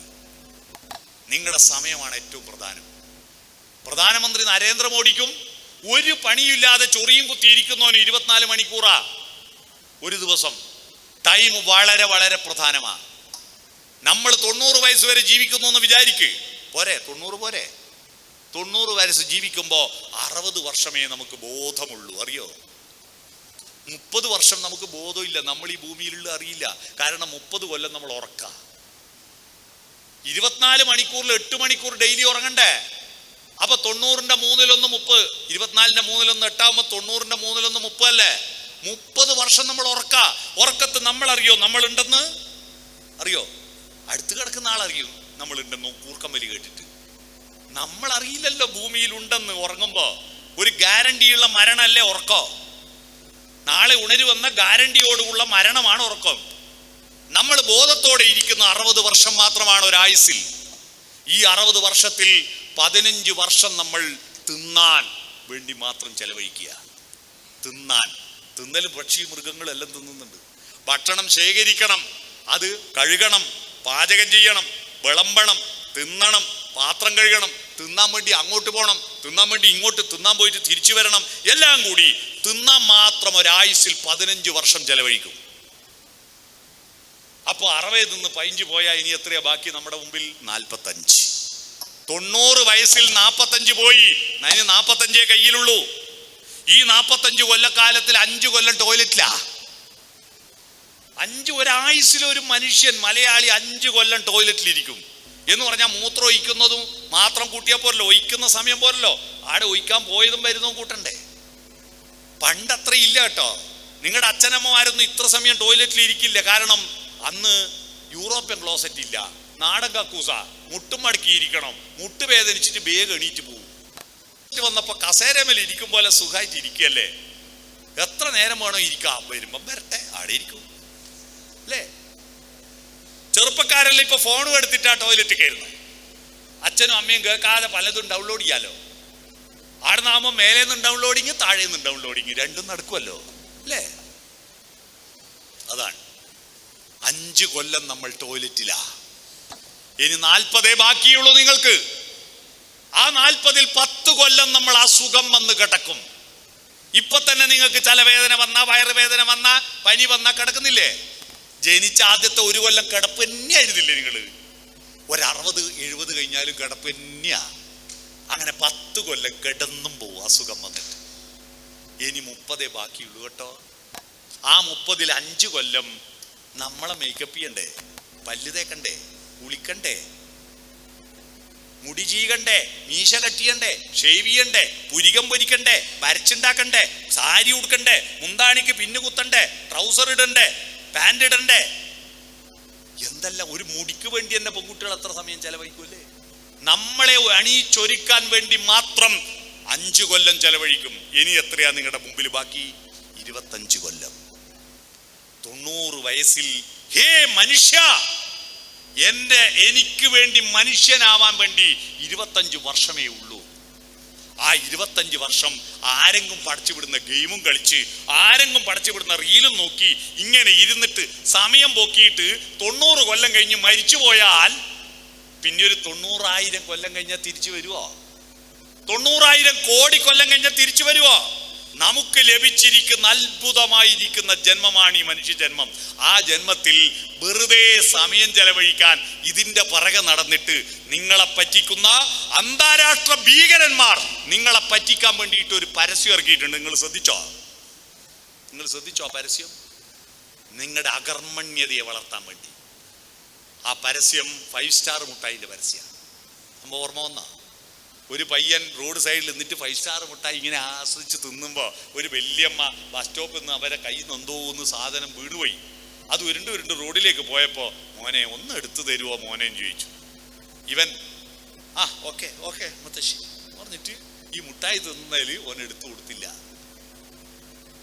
കുറേ നേരം കാത്തിട്ട് ഇവന് എടുത്തു കൊടുക്കാത്തപ്പോൾ മുത്തശ്ശി മെല്ലെ എഴുന്നേറ്റ് പോയിട്ട് ആ സാധനം എടുക്കുമ്പോൾ മുത്തശ്ശി ഇരുന്നതിൻ്റെ മേൽക്കൂര ഇടിഞ്ഞ് താഴെ വീണു. ഇവൻ എടുത്തു കൊടുത്തിരുന്നുവെങ്കിൽ ആ മേൽക്കൂര മുത്തശ്ശിയുടെ തലയിൽ വീഴുമായിരുന്നു. ഇവൻ എടുത്തു കൊടുക്കാത്തത് കൊണ്ട് മുത്തശ്ശിയുടെ ജീവൻ ബാക്കിയായി. എന്നിട്ട് മുത്തശ്ശി അവനോട് പറയാ, താങ്ക് യു മോനെ ഒന്നും ചെയ്യാത്തതിൽ. ഇത് കേൾക്കുമ്പോൾ നല്ല രസമുള്ള നല്ല ബുദ്ധിയുള്ള പരസ്യ. പക്ഷെ ആ ബുദ്ധി നിങ്ങളെ പറ്റിച്ച നിങ്ങൾ അറിയോ എന്ന് പറഞ്ഞാൽ, മുത്തശ്ശി എന്തെങ്കിലും ആവശ്യപ്പെട്ടാൽ എടുത്ത് കൊടുക്കണ്ട, നിങ്ങൾ 5 സ്റ്റാർ മുട്ടായി നുണഞ്ഞാ മതി, ഒന്നും ഓർക്കണ്ട, അതെല്ലാം മറന്നേക്കൂ, മെഡിമിക്സ് സോപ്പ് തേക്കൂ എന്ന് പണ്ടൊരു പരസ്യം ഉണ്ടായിരുന്നു. ഒന്നും ഓർക്കണ്ട, നീ നിന്റെ തൊലിപ്പുറത്തെ പറ്റി മാത്രം ചിന്തിച്ചാൽ മതി.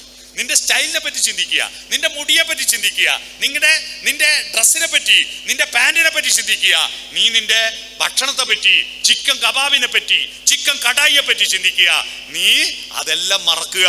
കുഞ്ഞുണ്ണി മാഷ് ഒരു കവിതയുണ്ട്, കണ്ണെടുത്ത് കുപ്പായ കീശയിലിട്ട്, കാതെടുത്ത് കമഴ്ത്തി വെച്ച്, തലയെടുത്ത് വയറ്റിൽ തിരികി, നാവെടുത്ത് പുറത്തിട്ട്, നാടെല്ലാം നടക്കുന്നതവനവനവനോ, നാടെല്ലാം നടക്കുന്നതിവനിവനിവനോ. കണ്ണ് കുപ്പായ കീശയിലാണ്, പൈസ ഉണ്ടോന്ന് മാത്രം നോട്ടം, കീശ കാശുണ്ടോന്ന് മാത്രം നോട്ടം. കാതെടുത്ത് കമഴ്ത്തി വെക്കുന്നു. ലോകത്ത് എന്ത് സംഭവിച്ചാലും അതൊന്നും എനിക്ക് കേൾക്കണ്ട, നിങ്ങളാണെന്ന് എന്തോ പറഞ്ഞോ, ഞങ്ങൾ ഇതാ നാവ് പുറത്തിട്ടിട്ട് കുറെ ആൾ ഇരിക്കുന്നുണ്ടോ, തിരിഞ്ഞും മറിഞ്ഞും വർത്താനം പറയുന്നുണ്ടോ കേട്ടോ. നിങ്ങൾ പറയുന്നൊന്നും എനിക്ക് കേൾക്കണ്ട. ഓൻ അറിയലില്ല, ഇതാ അങ്ങോട്ട് തിരിഞ്ഞു നോക്കിയിട്ട് ഇതാ അങ്ങോട്ട് തിരിഞ്ഞു നിൽക്കുക, അറിയണില്ല ഇപ്പൊ ഇങ്ങോട്ട് നോക്കിയേ കണ്ടോ. തലയെടുത്ത് വയറ്റില്ല, ചിന്ത ബുദ്ധി തിന്നണ്ട കാര്യത്തെ പറ്റി മാത്രം. നാവെടുത്ത് പുറത്തിടുക, എളുപ്പിന് യാതൊരു കുറവുമില്ല. അങ്ങനെ നടക്കുന്ന ഒരു പുതിയ തലമുറ വളർന്നു വരുമ്പോൾ നിങ്ങളെ പറ്റിക്കുകയാണെന്ന് നിങ്ങൾ അറിയണം. നിങ്ങൾ അതിൽ പെട്ടുപോകരുത്. നിങ്ങളുടെ ജീവിതം നിങ്ങളുടെ മാത്രമാ. ആരെങ്കിലും പടച്ചുവിടുന്ന ആരെങ്കിലും പറയുന്നതും കേട്ടിട്ട് മുന്നോട്ട് പോവല്ല. നിങ്ങളുടെ ജീവിതം. Arise, go forth and conquer. ഉത്തിഷ്ഠത ജാഗ്രത പ്രാപ്യവരാണി ബോധത. ബോധമാർജിക്കുവാനുള്ള പ്രാപ്തി നേടൂ, മുന്നോട്ട് പോകൂ. ഇന്ത്യ തകർന്നു പോയത് വിവേകാനന്ദൻ ഈ മന്ത്രം ചൊല്ലിയിട്ട് ഇന്ത്യയിലെ യുവാക്കളെ ഉണർത്തിയപ്പോഴാണ് സ്വാതന്ത്ര്യം വേണമെന്ന് ചിന്തയുണ്ടായത്. അതിനു മുമ്പ് നൂറ്റാണ്ടുകളായിട്ട് ഇന്ത്യയിലെ യുവത്വം എന്താ ചെയ്തത്? മന്ത്രം ചൊല്ലി സാഷ്ടാംഗം നമസ്കരിച്ച് ശ്ലോകം ചൊല്ലിയിട്ട് ഭസ്മം പൂശി നടന്നു. ഒന്നും ചിന്തിക്കൂല, പഴയതൊന്നും മറക്കൂല, പുതിയതൊന്നും പഠിക്കൂല. അപ്പോഴാണ് ഇന്ത്യയിൽ ഒരു പ്ലസ്സുകാരൻ ഉണ്ടായത്. ഇന്ത്യയിൽ ആദ്യത്തെ A+കാരൻ ആരാന്നറിയാവോ? ആ A+കാരന്റെ ചിത്രം നിങ്ങളുടെ അമ്മയുടെയും അച്ഛൻ്റെയും ബാഗിലും പോക്കറ്റിലും ഉണ്ട്. ഇന്ത്യ കണ്ട ആദ്യത്തെ A+കാരൻ. അദ്ദേഹം പരീക്ഷയ്ക്ക് നല്ല മാർക്ക് കിട്ടിയിട്ടില്ല, അദ്ദേഹത്തിന് റാങ്ക് കിട്ടിയിട്ടില്ല, അദ്ദേഹം നല്ല പ്രസംഗക്കാരനായിരുന്നില്ല, അദ്ദേഹത്തെ കണ്ട സുന്ദരനല്ല, മൊട്ടത്തലയനാ. ആരായിരിക്കും? എങ്ങനെയാ ഗാന്ധിജി A+ ആയത്? അവിടെയാണ്. ഗാന്ധിജിയുടെ പേരെന്താ? മോഹൻദാസ് കരംചന്ദ് ഗാന്ധി. എന്തെന്നാ ഈ കരംചന്ദ്? കർമ്മവും ചിന്തയും ചാലിച്ച ഗാന്ധി. കർമ്മം എന്ന X ആക്സിസ്, ചിന്ത എന്ന Y ആക്സിസ്, അതാണ് പ്ലസ്. പിടികിട്ടിയോ? നിങ്ങൾ അധ്വാനിക്കാൻ തയ്യാറാവണം, പണിയെടുക്കാൻ തയ്യാറാവണം, അറിവും ചിന്തയും കൂട്ടിച്ചേർക്കണം. ഇന്ത്യ രാജ്യത്ത് അറിവുള്ളവർ ഒരു പണിയെടുത്തില്ല, പണിയെടുക്കുന്നവർക്ക് അറിവും കൊടുത്തില്ല. അങ്ങനെയാണ് അയ്യങ്കാളി ഇവിടെ ഇറങ്ങിയ. ഞങ്ങളുടെ കുട്ടികളെ നിങ്ങളുടെ സ്കൂളിൽ പഠിപ്പിച്ചിട്ടില്ലെങ്കിൽ നിങ്ങളുടെ വയലുകളിൽ മുട്ടിപ്പൊല്ല് പൊന്തുമെന്ന് പറഞ്ഞുകൊണ്ട് വില്ലുവണ്ടി ഓടിച്ചപ്പോഴാ കേരളത്തിൽ സ്കൂളുകൾ വന്നത്. എല്ലാ ജാതിക്കാരും സ്കൂളിൽ പോയി പഠിക്കാൻ തുടങ്ങിയത്. അപ്പോഴാ കേരളം വളർന്നത്. അതിനു മുമ്പ് അറിവുള്ള ശ്ലോകങ്ങൾ അറിയുന്ന, ഉപനിഷത്തുകളും വേദങ്ങളും അറിയുന്ന ആളുകൾ കുമ്പയും കുലുക്കി ശ്ലോകവും ചൊല്ലിയിരിക്കുക എന്നല്ലാണ്ട് ഒരു പണിയെടുക്കില്ല. എന്നാൽ പണിയെടുക്കുന്നവർക്ക് അക്ഷരജ്ഞാനമില്ല. അറിവും ചിന്തയും കർമ്മവും ചിന്തയും ചാലിച്ചു ചേർക്കാത്തതാണ് ഇന്ത്യ തകർന്നു പോയത്.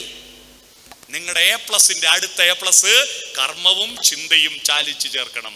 പണിയെടുക്കാൻ തയ്യാറാവണം, മടിയന്മാരാകരുത്. നിങ്ങളിൽ ഇപ്പൊ കേരളത്തിലുള്ള കുട്ടികൾ നല്ല ബുദ്ധിശാലികളാ, പക്ഷെ മടിയന്മാരാണ് ഭൂരിപക്ഷവും. എന്തെങ്കിലും അച്ഛനോ അമ്മയോ എന്തോ പറഞ്ഞാൽ പിന്നെ ആക്കാം, നാളെ ആക്കാം. പഠിക്കണ പരീക്ഷയല്ലേ, ഓണപ്പരീക്ഷ വരികയല്ലേ, ഞായറാഴ്ച തോട്ടങ്ങും തീരുമാനം എടുക്കും. ഒരു വസ്തു നടക്കൂല. ഞായറാഴ്ച എല്ലാ ദിവസം പോലെ ഞായറാഴ്ച അങ്ങ് പോകും. എന്നിട്ട് അടുത്ത ആ ഞായറാഴ്ച രാത്രി തീരുമാനിക്കും, നാളെ രാവിലെ എന്തായാലും തുടങ്ങും, രാവിലെ അതേപോലെ കിടന്നുറങ്ങും. നിങ്ങൾ മുഹൂർത്തം നിശ്ചയിക്കരുത്. ഈ മുഹൂർത്തം നിശ്ചയിക്കുന്നതാണ് നമ്മുടെ നാട്ടിനെ പറ്റി ആപത്ത്. എല്ലാത്തിനും ഒരു ദിവസം നിശ്ചയിക്കും. നോ. എപ്പോഴാണ് ഏറ്റവും നല്ല മുഹൂർത്തം എന്നറിയോ? ഏറ്റവും നല്ല ദിവസം ഏതാണെന്നറിയോ? ഞാൻ പറയുന്ന ഒരു വാക്ക് നിങ്ങൾ ഇനി എല്ലാ ദിവസവും രാവിലെ ഉണർന്ന ഉടനെ പറയൂ. This is the first day rest of my life. എൻ്റെ ബാക്കി ജീവിതത്തിൻ്റെ ആദ്യത്തെ ദിവസം ഇന്നാണ്. ഇന്നലെയോടുള്ള ജീവിതം പോയില്ലേ? ഞാനൊരു പ്രസ്താവന പറയട്ടെ. കണ്ണൂർ ജില്ലയിൽ താമസിക്കുന്ന VK സുരേഷ് ബാബു എന്ന ഞാൻ 2025 ആഗസ്റ്റ് 12 ജീവിച്ചിരുന്ന ഈ ഞാൻ ഇന്നലെ രാത്രി 12 മണിക്ക് തൃശ്ശൂരിൽ വെച്ച് മരിച്ചുപോയി. 2025 ആഗസ്റ്റ് 12 ജീവിച്ചിരുന്ന VK സുരേഷ് ബാബു എന്ന ഞാൻ ഇന്നലെ രാത്രി 12 മണിക്ക് തൃശ്ശൂരിൽ വെച്ച് മരിച്ചുപോയി. ഇപ്പൊ പിന്നെ ഇവിടെ നിൽക്കുന്ന ആളാരാ?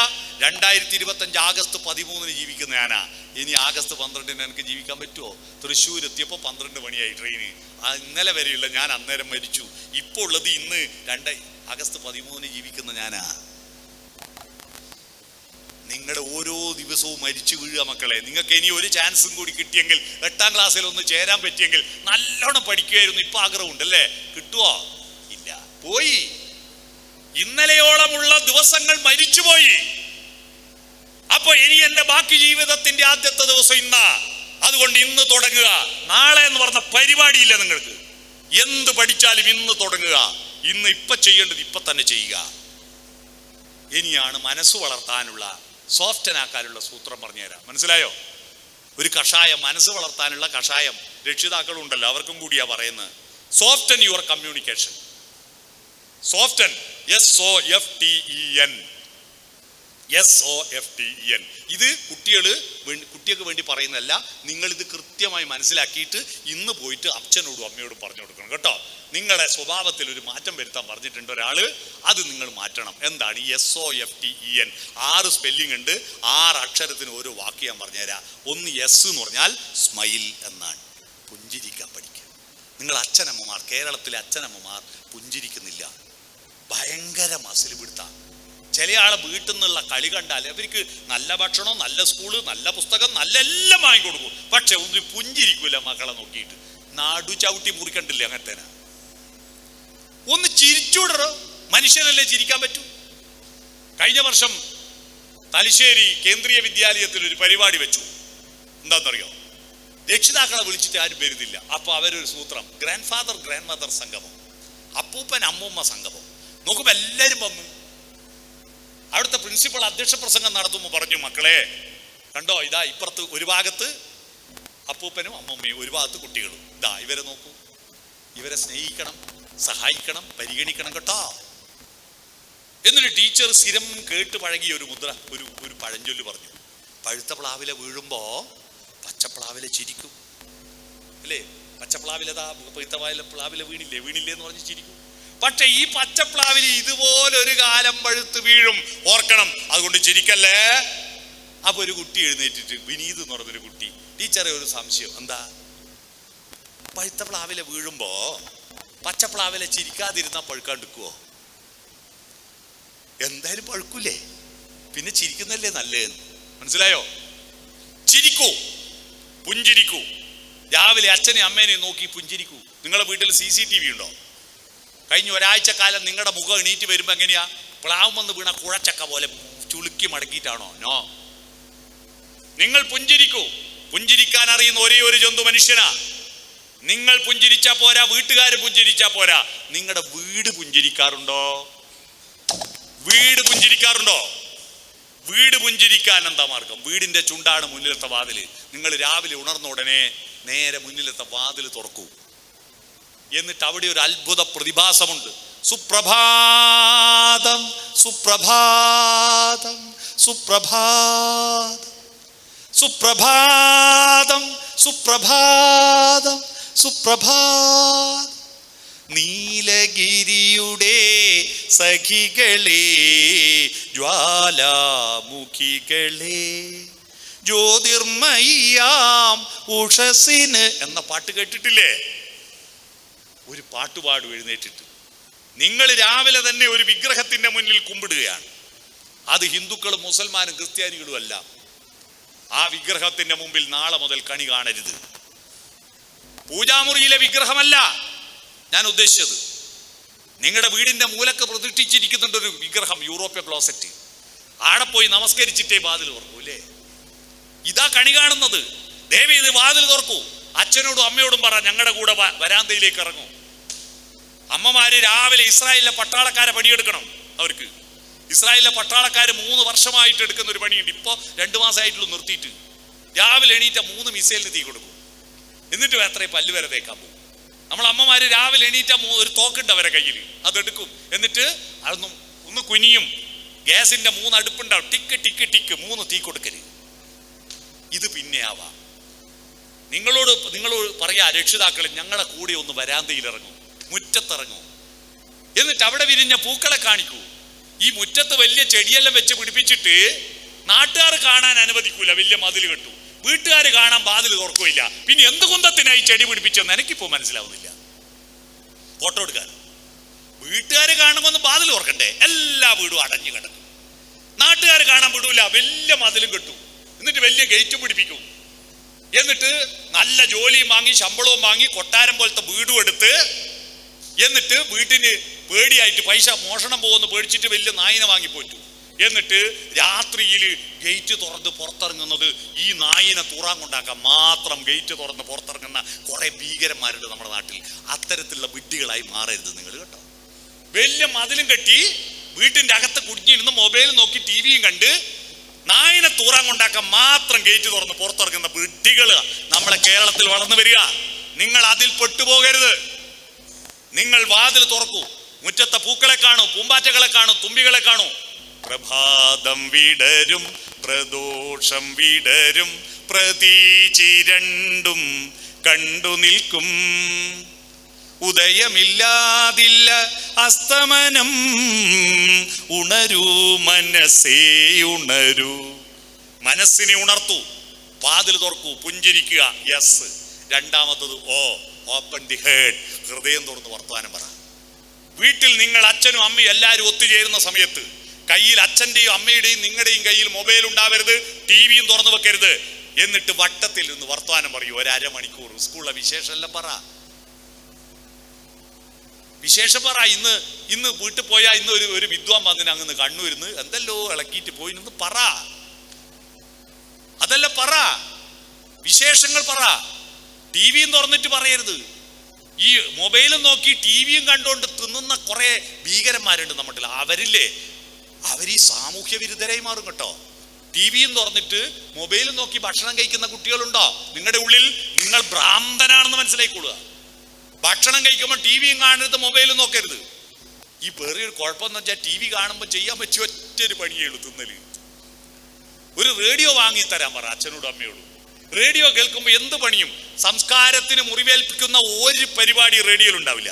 എന്നാൽ ടി വിയിൽ സംസ്കാരമുള്ള ഒരു പരിപാടിയും ഉണ്ടാവില്ല. എല്ലാം സീരിയലെല്ലാം എന്താ പരവപ്പ്,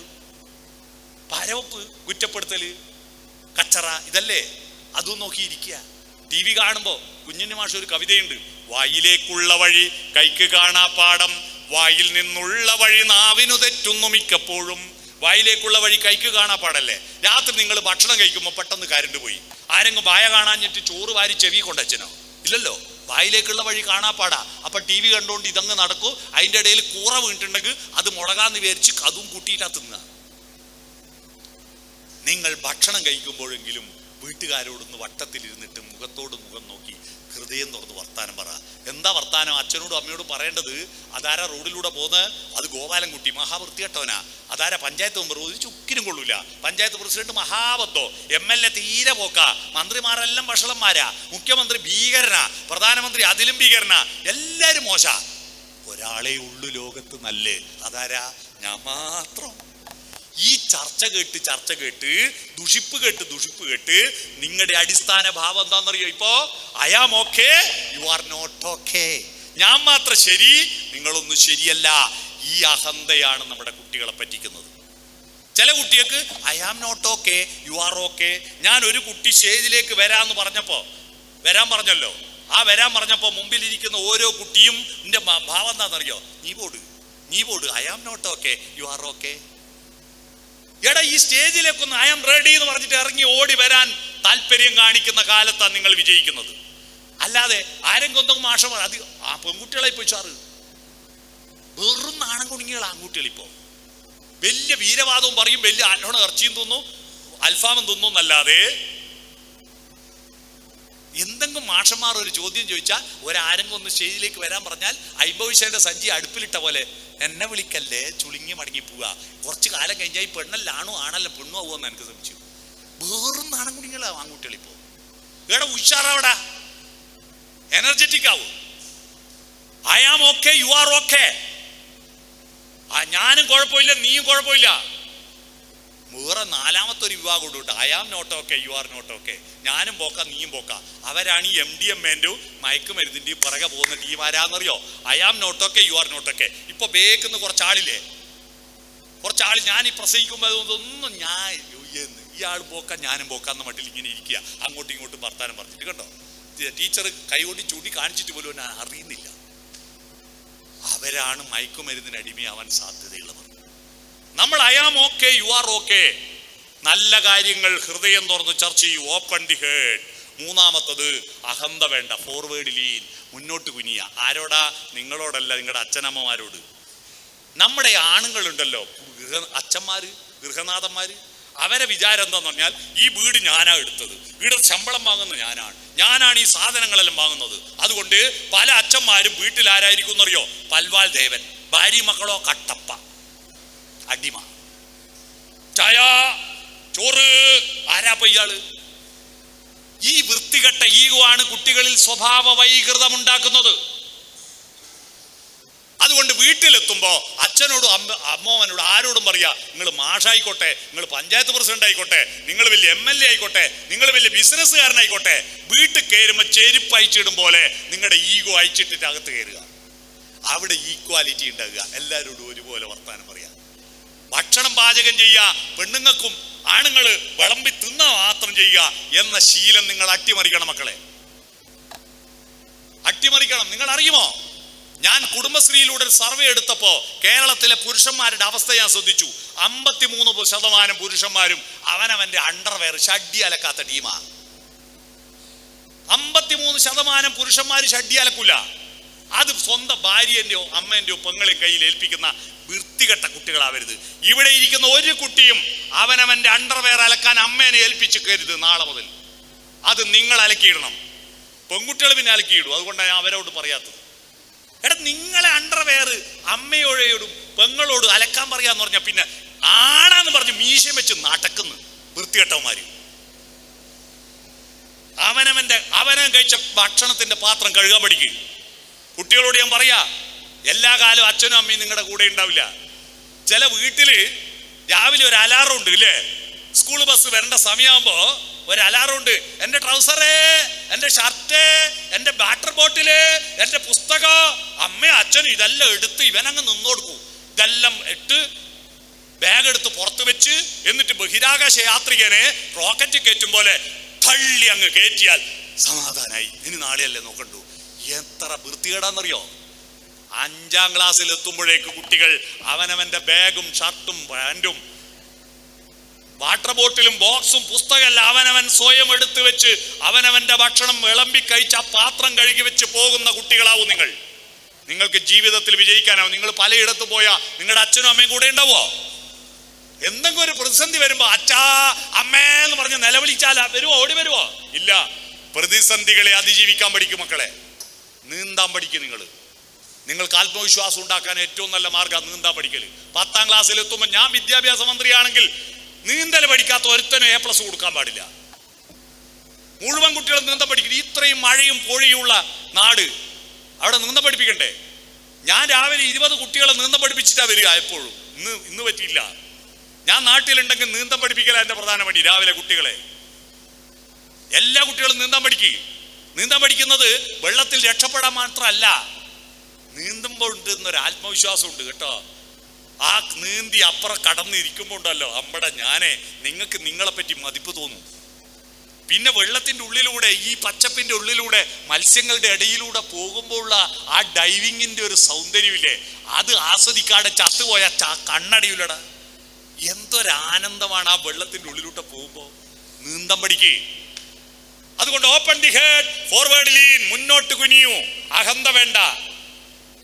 നമ്മുടെ ശരീരത്തിലെ കാലിന്റെ മുട്ട് മാത്രമേ പുറകോട്ട് മടങ്ങുന്നുള്ളൂ. അത് പുറകോട്ട് മടക്കി വെച്ചതിനാന്നറിയാം? മുന്നോട്ട് ഓടാൻ. ബാക്കിയെല്ലാം മുന്നോട്ട് മടങ്ങുന്ന. എന്നിട്ട് നമ്മൾ വേണ്ട, ഫോർവേഡ് ലീൻ. അടുത്തത് ടച്ച്, ടീ. നമ്മുടെ തൊക്കില്ലേ അവിടെ തൊടണം. അച്ഛൻ്റെ അമ്മേൻ്റെയും ശരീരത്തിൽ തൊട്ടിരിക്കും. ടൂർ പോവാൻ അച്ഛൻ്റെ ഇടയ്ക്ക് നിന്ന് പൈസ വാങ്ങാൻ ഞാനൊരു സൂത്രം പറഞ്ഞേട്ടെ. ഞാൻ പറഞ്ഞു എന്ന് പറയണ്ട, നിങ്ങൾ ആ സൂത്രം ഉപയോഗിച്ചോട്ടോ. അച്ഛൻ്റെ കുപ്പായത്തിനുള്ളിൽ കൈയിട പുറത്ത്, എന്നിട്ട് പുറത്ത് ചൊറിഞ്ഞു കൊടുത്താൽ മതി. എന്നിട്ടേ ചോദിക്കാവൂ, അച്ഛാ ടൂർ പോയി കേട്ടച്ചാ. അന്നേരം എന്തായാലും പൈസ തരൂ. അതിനെപ്പോലത്തെ സുഖം വൈക്കം മുഹമ്മദ് ബഷീർ പറഞ്ഞ പുറം കണ്ടുപിടിച്ച് തന്നെ ചൊറിയാനാന്ന. വേറെ ഒരു ഉപകാരമുണ്ടോ പുറം കൊണ്ട്? കൈകൊണ്ട്, കാലുകൊണ്ട്, തലയുണ്ടല്ലോ, എന്തെല്ലാം ഉപകാരമുണ്ട്. പുറം എത്രയാ സ്പേസ് പോകുന്നു നമ്മുടെ ശരീരത്തിൽ. അത് ചൊറിയാൻ മാത്രം ഉണ്ടാക്കിയതാ. ഒന്ന് തൊടണം, കെട്ടിപ്പിടിക്കണം. നിങ്ങളുടെ അപ്പൂപ്പനും അമ്മൂമ്മയും ഒക്കെ വീട്ടിലില്ലേ? അവർക്ക് ഭക്ഷണവും വസ്ത്രവും മരുന്നും കൊണ്ട കൊടുത്താൽ പോരാ. അവരുടെ അടുത്ത് പോയിരുന്നിട്ട് അവരെ കാലെല്ലാം തടയി കൊടുക്ക്, അവരുടെ കൈയിന്റെ ഞൊട്ടെല്ലാം പൊടിച്ചു കൊടുക്ക്. അതാണ് സ്നേഹബന്ധം. കാരണം സ്നേഹഗ്രന്ഥി ഈ തൊക്കിമല, തൊക്കാണ്. നമുക്ക് എന്തൊക്കെ സന്തോഷമോ വല്ലാത്ത നിർവൃതിയോ ഭയം ഉണ്ടെങ്കിൽ ഈ രോമകൂപങ്ങളെല്ലാം ഇങ്ങനെ കിഴങ്ങിന് കുതിരി കൂട്ടിയ പോലെ പൊങ്ങി വരൂലേ, അതിന്റെ പേരാണ് രോമാഞ്ചോ. ഇനി രോമം ഇല്ലാത്തവർക്ക് തോലാഞ്ചോ. മനസ്സിലായോ? സ്പർശിക്കൂ, അച്ഛനെയും അമ്മയെയും കെട്ടിപ്പിടിക്കൂ, ചേർത്ത് പിടിക്കൂ, അടുത്ത് കിടക്കൂ. മനസ്സിലായോ? ടച്ച് വേണം. ഹൃദയത്തെ തൊട്ട് സംസാരിക്കൂ. SOFT ആയില്ലേ? അടുത്തത് ഐ കോണ്ടാക്ട്. കണ്ണിൽ നോക്കി സംസാരിക്കണം. കണ്ണാണ് നമ്മുടെ പേഴ്സണാലിറ്റി. നിങ്ങൾ നെടുമ്പാശ്ശേരിയിൽ നിന്നോ തിരുവനന്തപുരത്ത് നിന്നോ വിമാനത്ത് പോകുമ്പോൾ, വിദേശത്ത് പോകുമ്പോൾ അവർക്ക് പാസ്പോർട്ടിനേക്കാൾ പ്രധാനം കണ്ണാണ്. കണ്ണിന്റെ ഫോട്ടോ എടുക്കുക. കണ്ണാണ് നമ്മുടെ പേഴ്സണാലിറ്റി. കണ്ണിൽ നോക്കി സംസാരിക്കും. കണ്ണിൽ നോക്കിയിട്ട് നിങ്ങളുടെ രക്ഷിതാക്കളോട് പറയണം, ഞങ്ങളോട് സംസാരിക്കുമ്പോൾ കണ്ണ് കൃഷ്ണമണിന്റെ മധ്യത്തിലാണ് നിൽക്കണ്ടേ. ചില രക്ഷിതാക്കൾ കൃഷ്ണമണി താഴെയാക്കിയിട്ടും ചില ആൾ മേലെയാക്കിയിട്ടും പറയും. തെറ്റാണത്. എന്താ അത്? ചില ആള് എവിടെയാടാ പോയിന്, ഇതുവരെ എവിടെയേനും കൃഷ്ണമണി താഴെ, ചില ആള് എനിക്കെത്രയാ മാർക്ക്, കൃഷ്ണമണി മേലെ. ഇത് രണ്ടും തെറ്റാ. കൃഷ്ണമണി മധ്യത്തിലാക്കി സംസാരിക്കുക, കണ്ണിൽ നോക്കി സംസാരിക്കുക. Eye contact. അടുത്തത് നോഡിങ്. തലകുലിക്കണം, സമ്മതിക്കണം. അച്ഛനും മക്കളും ഭാര്യയും ഒക്കെ പരസ്പരം സമ്മതിച്ചു കൊടുക്കാൻ. നോഡിങ് എന്ന് പറഞ്ഞാൽ തലകുലിക്കുക. ശരിയാ. പരസ്പരം സുഹൃത്തുക്കൾ പരസ്പരം അംഗീകരിക്കണം. നല്ല മകൻ ആരാണെന്ന് രാമായണത്തിൽ ഒരു കാര്യം പറയുന്നുണ്ട് ദശരഥനോട് രാമൻ. അച്ഛാ, ആരാ നല്ല മക്കൾ? താതകാര്യമനജ്ഞപ്തമാകിലും മോദേന ചെയ്യുന്ന പുരുഷനുത്തമൻ. അച്ഛൻ പറഞ്ഞ മനസ്സിലുള്ള കാര്യം അച്ഛൻ പറയാതെ തന്നെ ചെയ്യുന്ന മകനാണ് ഉത്തമപുത്രൻ. താതൻ നിയോഗത്താൽ ചെയ്തടങ്ങുന്നവൻ മധ്യമപുത്രൻ എന്നറിഞ്ഞാലും അച്ഛൻ പറഞ്ഞിട്ടനുസരിക്കുന്നവൻ മധ്യമപുത്രനാ.